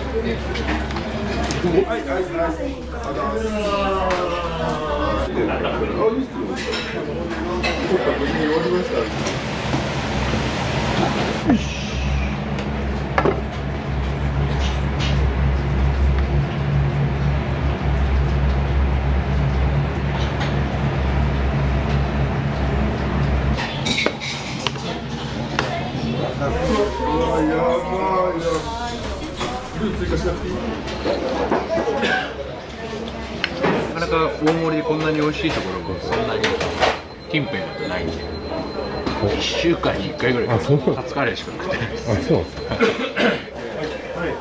じゃあこちらの方をどうぞ。はい。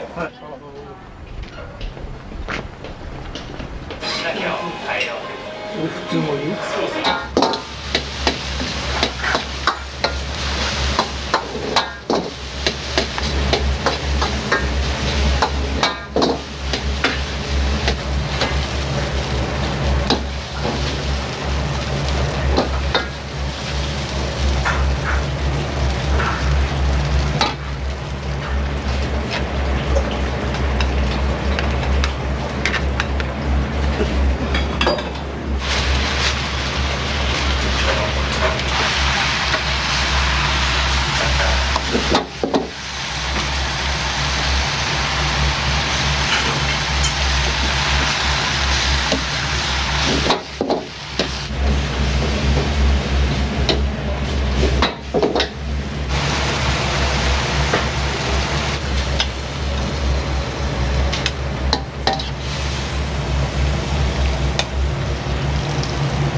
言われるとさ、難しいよ。小盛り。これ小盛り。なんだか食べる小盛り。もう終わりだってか。は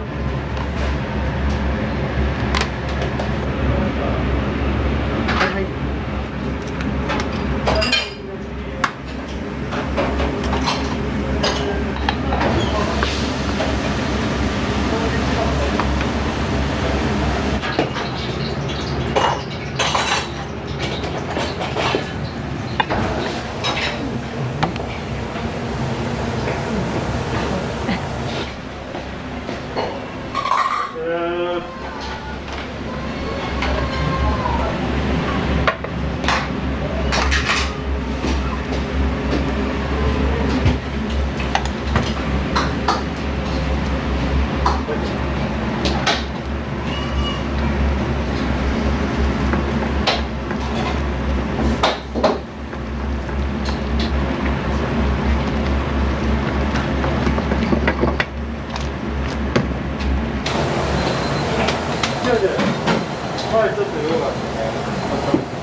九州だったらどっちかの方から来たら。ああ。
焼肉丼です。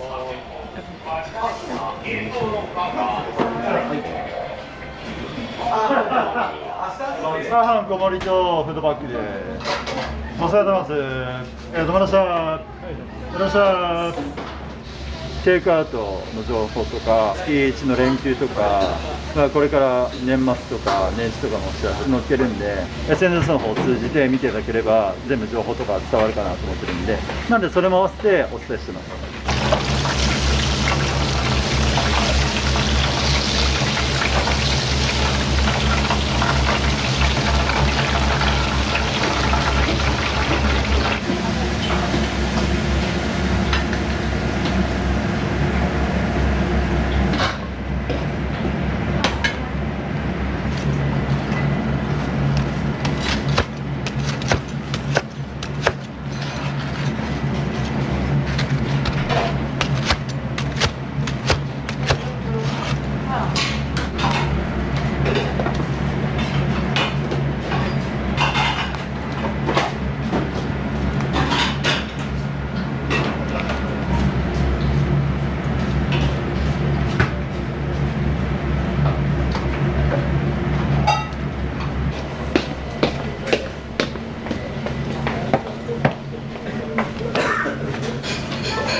結構量入ってますね。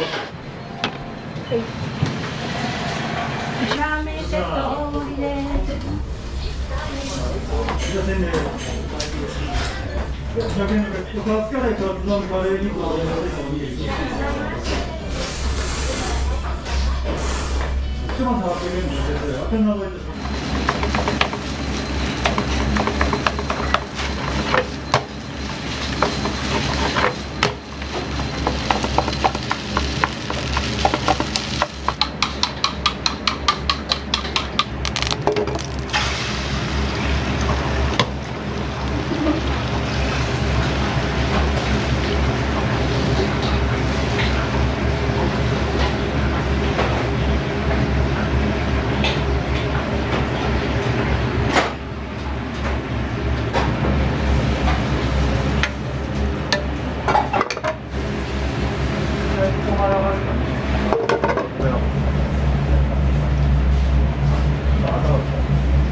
今なんか言ってるの。今なんか言ったの。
ケチケチ。5人分ぐらい。どうなんですかね。これ高校生この間食べて大変なことになってた。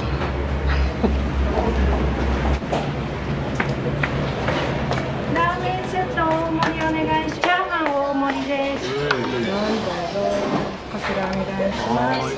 ゆっくりどうぞ。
味噌ラーメンです。どうぞ。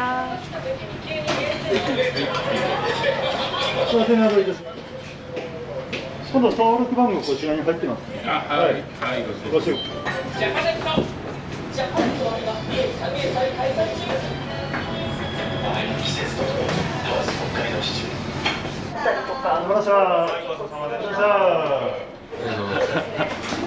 チャレンジ失敗でした。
紅生姜大丈夫ですか？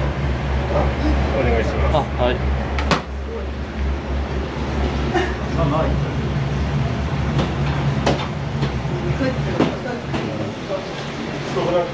お待ちどうさまです。チャーハンです。どうぞ。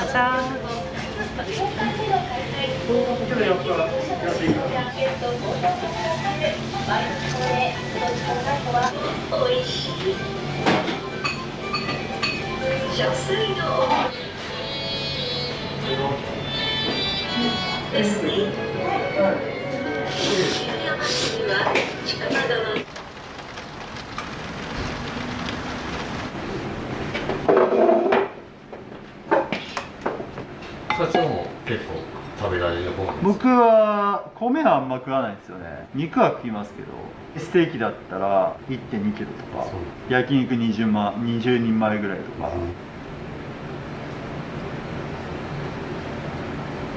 ありがとうございました。今後の社長の目標みたいなのあったらなんか教えてもらいたい。目標です。まあ一生懸命頑張ってるんですけど、まあなんだとりあえず一生懸命頑張ります。あ、それお気をつけて。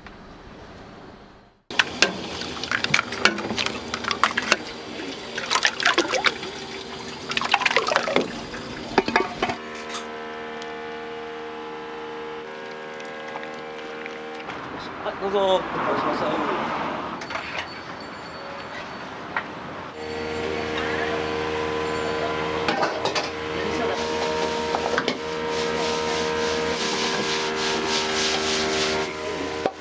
で、トリコつる。来たよ、焼き飯。はい、どうぞ。でかっ。でかっ。オムライスと中華そばをいただきます。エビ飯です。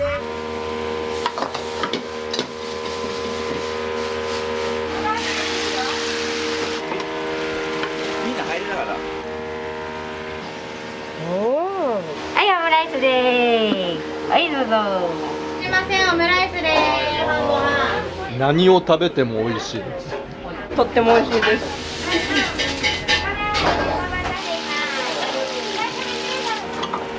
鳥1個出るわ。はい、鳥です。あんかけ持ってっていいよ。はい、どうぞ。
これは何用のチャーシュー？これは普通のほらラーメンとかチャーシュー麺用の普通の中華そば用か。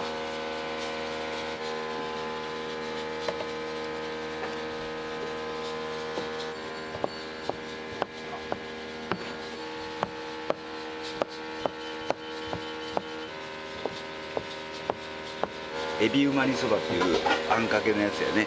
エビうま煮そばと、焼き飯とかオムライスとかそのあたりが今よう出るかな。これ俺昔から好きやったんで、もう中学校時代の時からこういう古い看板やらもう集め出して、でそれとなんかこうラーメン屋さんをこうなんかうまく調合できんかなと思ってこんなスタイルになりましたね。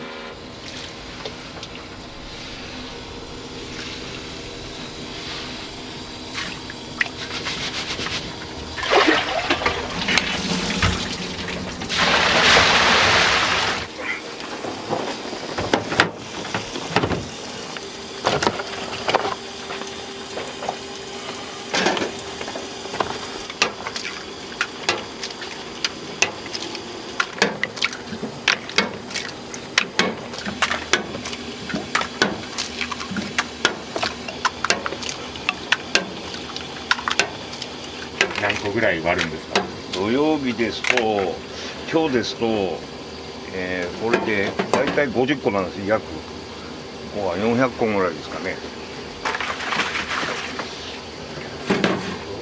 オムライスが出るとだいぶ変わっちゃうんで。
それどうやこれ初めて見た。美味しいそれ。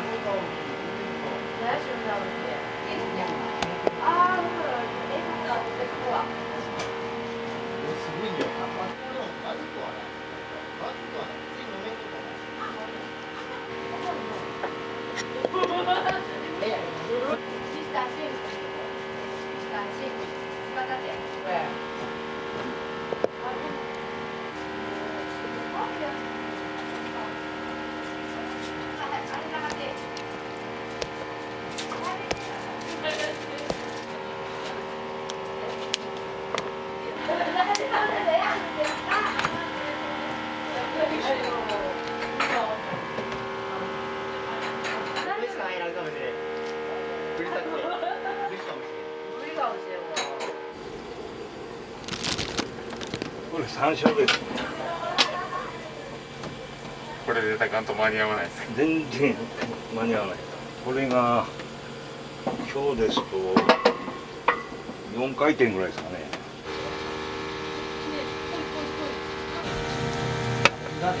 だいたい土日祝でこれが6枚分ですね。平日で3枚分ぐらいです。個数でいうとどれぐらい？個数でいうとだいたい1バット80から90ぐらい入るんで、まあ、500以上は握りますね。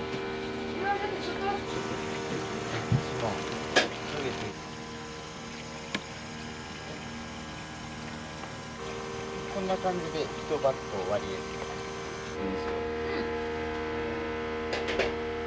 外に置いてる。いやだからすいませんお待たせしました。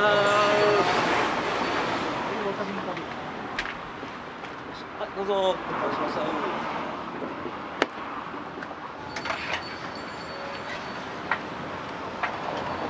すいません。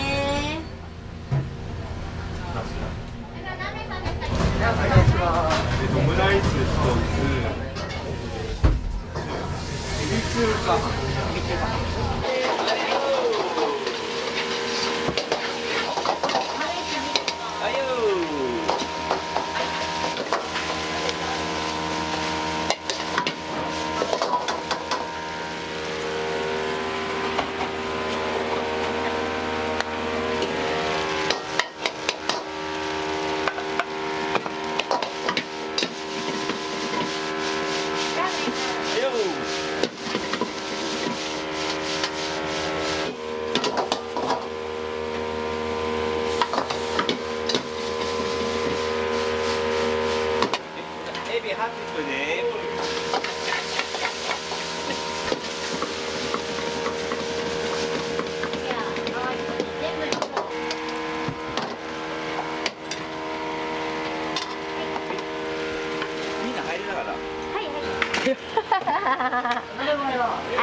最初のオムライス。はい、すいません、オムライスです。晩ご飯。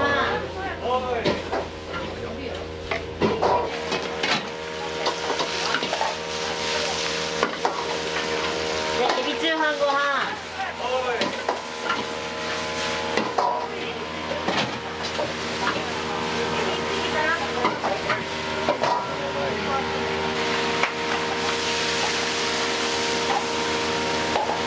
エビ中飯ご飯と中飯ご飯。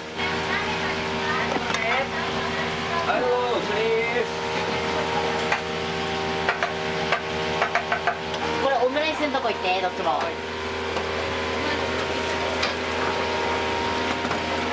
はい、中華そばです。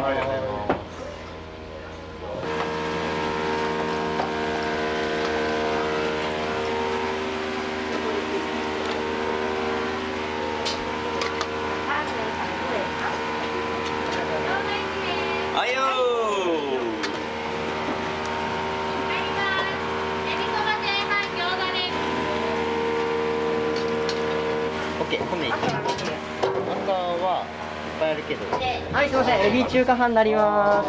失礼します。エビ呼んで。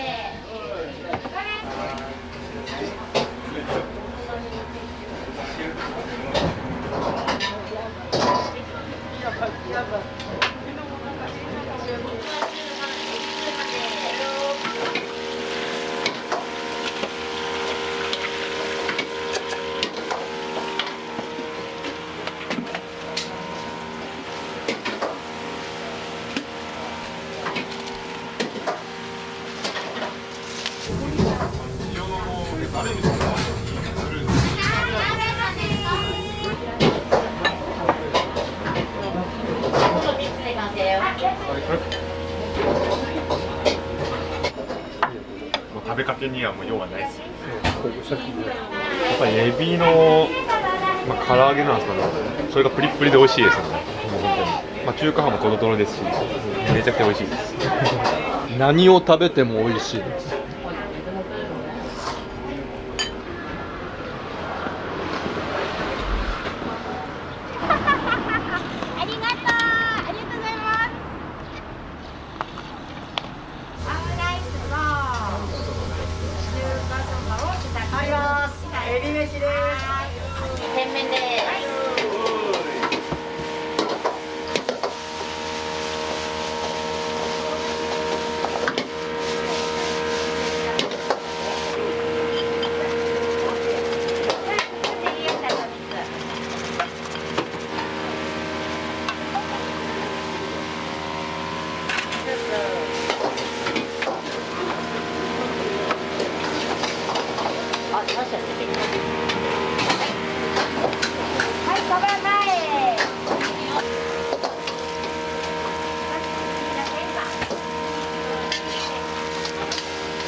あんかけにフライエビそばにです。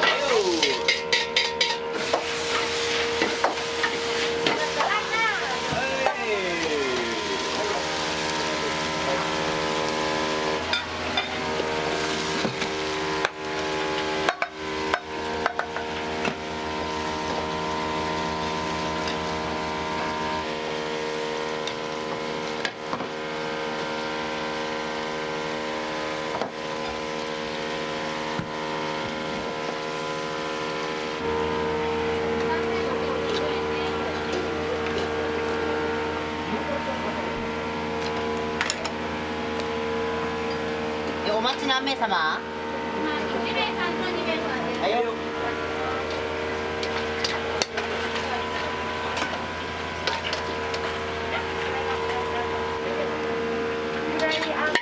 これいいよ。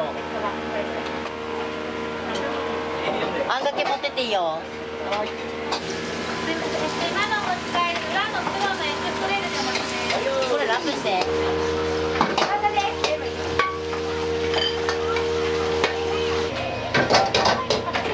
めちゃくちゃ美味しいです。何食べても美味しいというところです。いらっしゃいませ。何名様ですか？ごめん、ちょっと前出てくれんけ。鍋後でいいわ、全然。はい。チャーシュー麺の方。はい。チャーシュー麺。次の2名の焼き飯です。はい。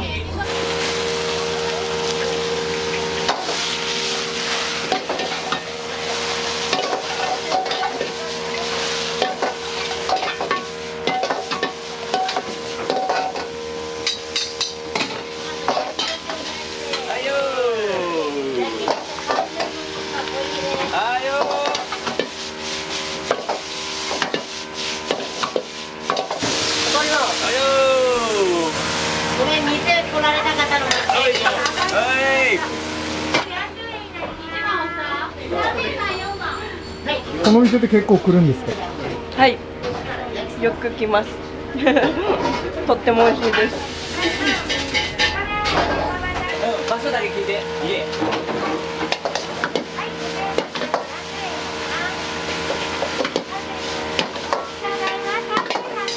そしたらほんで手前の鳥あげてそれ農協さん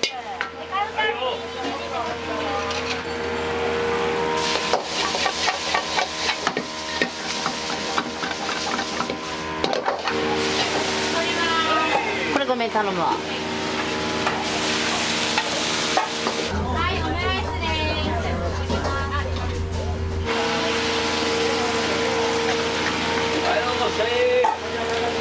ごめん誰か鍋やれんけ。いやあんたもここればいいわ。はいリングや生入ってあれ見たわ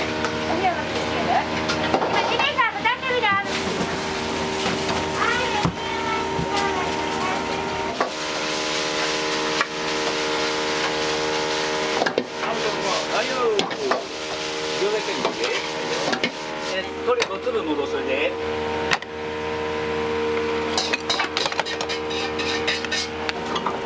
鳥1個出るわ。はい鳥ですお願いします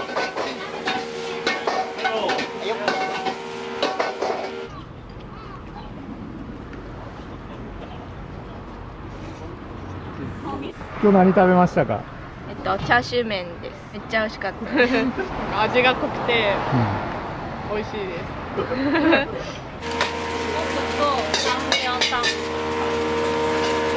来たよ焼き飯。はいどうぞ。でっか。はい暑いんで気をつけてください。どうぞ失礼します。美味しそうめっちゃうまそう。美味しそうあー朝からでかもう今あげるんで。あ、全然まだあるってこと？これ4切れなんで1粒足りないんですよ。1切れ。もう今持ってきますんで、すみません。ごめんなさい。すげえ。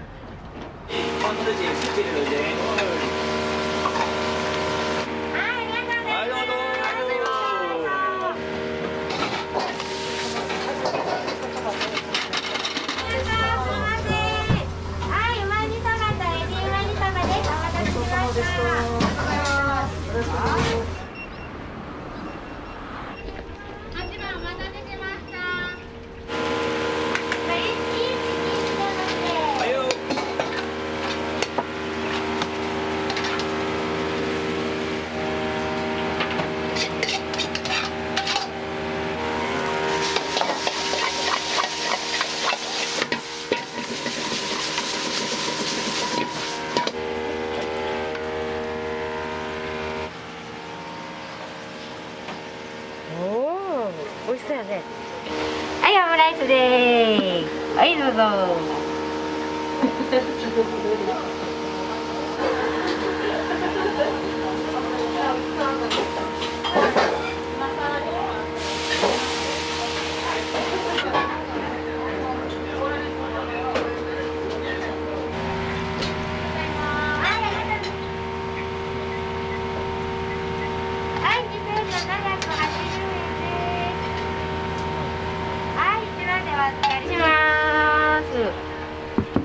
はいどうぞ。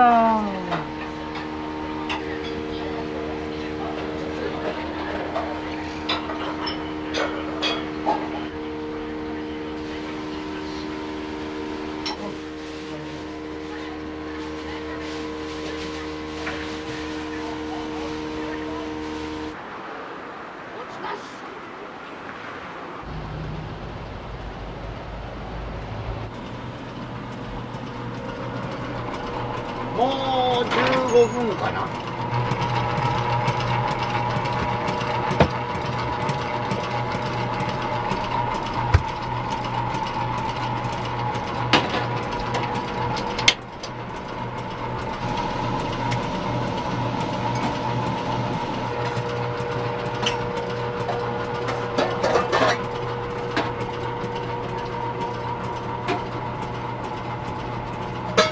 いちごは、お隣福井県から福井県のいちご農家さんから直接取引で入れていただいてて、多分ケーキ屋さんでいちごを農家さんから仕入れてるとこってあんまないと思うんです。で完熟で入ってくるんですっごい甘くて美味しいいちごが売りです。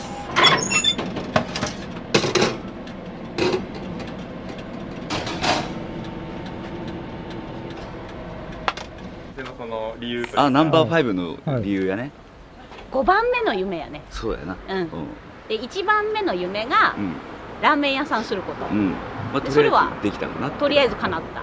で2番目の夢が屋台ラーメンをすること。屋台ラーメン。まあキッチンカー導入して、で今若い子がキッチンカー持って独立させて自分で店をやりたかった子がいたんで、その子にキッチンカーを任せて独立させました。で3番目の夢が生け花か、生け花の師範になることだよね。でそれも叶ったんで、で4番目の夢はちょっと秘密やな。それ秘密やんな。で5番目の夢が自分の好きなケーキを自分の好きな時に食べたい。そういうことです。毎日持ってくる。でそれを叶えるにはどうすればいいかと、もうケーキ屋やっちゃえと。ってなわけで、ケーキ屋さんも始めました。はい。でまた6、7、8とこう続いていくんですけど。まだまだね、やりたいこといっぱいあるしね。いっぱいあるし。夢を叶えていく姿っていうのをうちの若い子たちにも見せていきたいし。やっぱり将来飲食店やりたい子だとか、もう何にも夢ないわっていう子もいるんで、人生短いんやからやりたいこと全部やっていけよっていう、とにかく学校で学べんことを、これからね、教えていってあげたいな。自分たちの背中で見していこうという、そういう感じです。聞ける範囲でいいんですけど、そのどういうお二人の出会いなんですか？私が旭軒の一番のファンなんです。で毎日旭軒食べとるし食べたいし、もう1日3食旭軒でいいっていうぐらい旭軒大好きなんで、その旭軒大好きな旭軒を一番近くで支えたいなっていう、そういうとこです。涙出ますね。涙出ますか？そうかそうかそうか。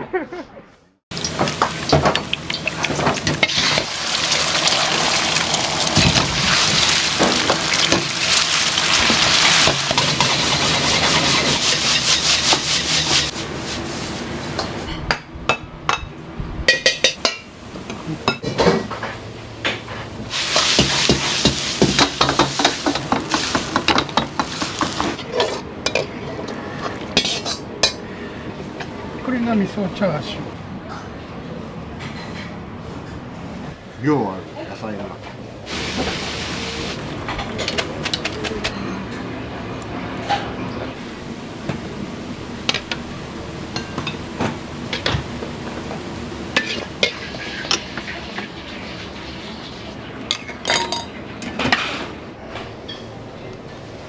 美味しかったです。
この店自体はね、昭和50年ぐらいからやってるんで、製麺所の社長と俺が知り合いだったもんで、ここで調理やる人いないからやらねえかっつって声かけられて、で俺もまあそういうところでここで働くようになって7年ぐらい前か、どっかでお店開こうかなと思って社長に相談したら、ここ売りますんで買いませんかっていう話になってやろうかなと思って、でそれから俺がやるようになって。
噌チャーシューですね。はい、ありがとうございます。はい、どうぞ。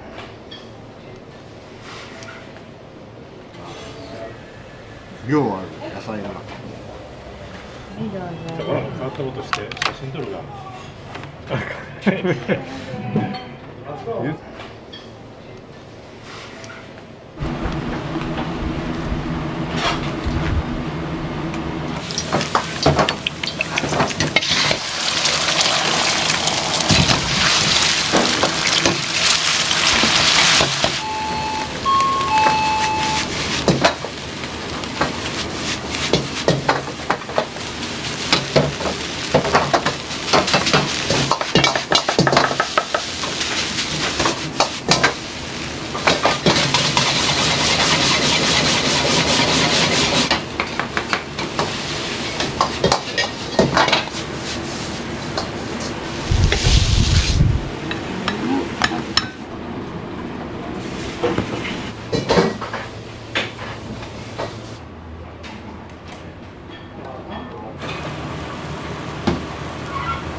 味どうでしたか？あ、いや、美味しかったです。出張でたまに来るんですけど、その時よく来てます。大変美味しいです。よく頻繁に使わさせてもらってます。やっぱランチがお得なのでいいですね。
ランチ2つで醤油つくねん1玉と辛肉味噌ラーメン。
いや、とても美味しかったです。ランチメニューが好きで A と B とあるので、メニューも1ヶ月分分かってるんで、すごく楽しみにしてます。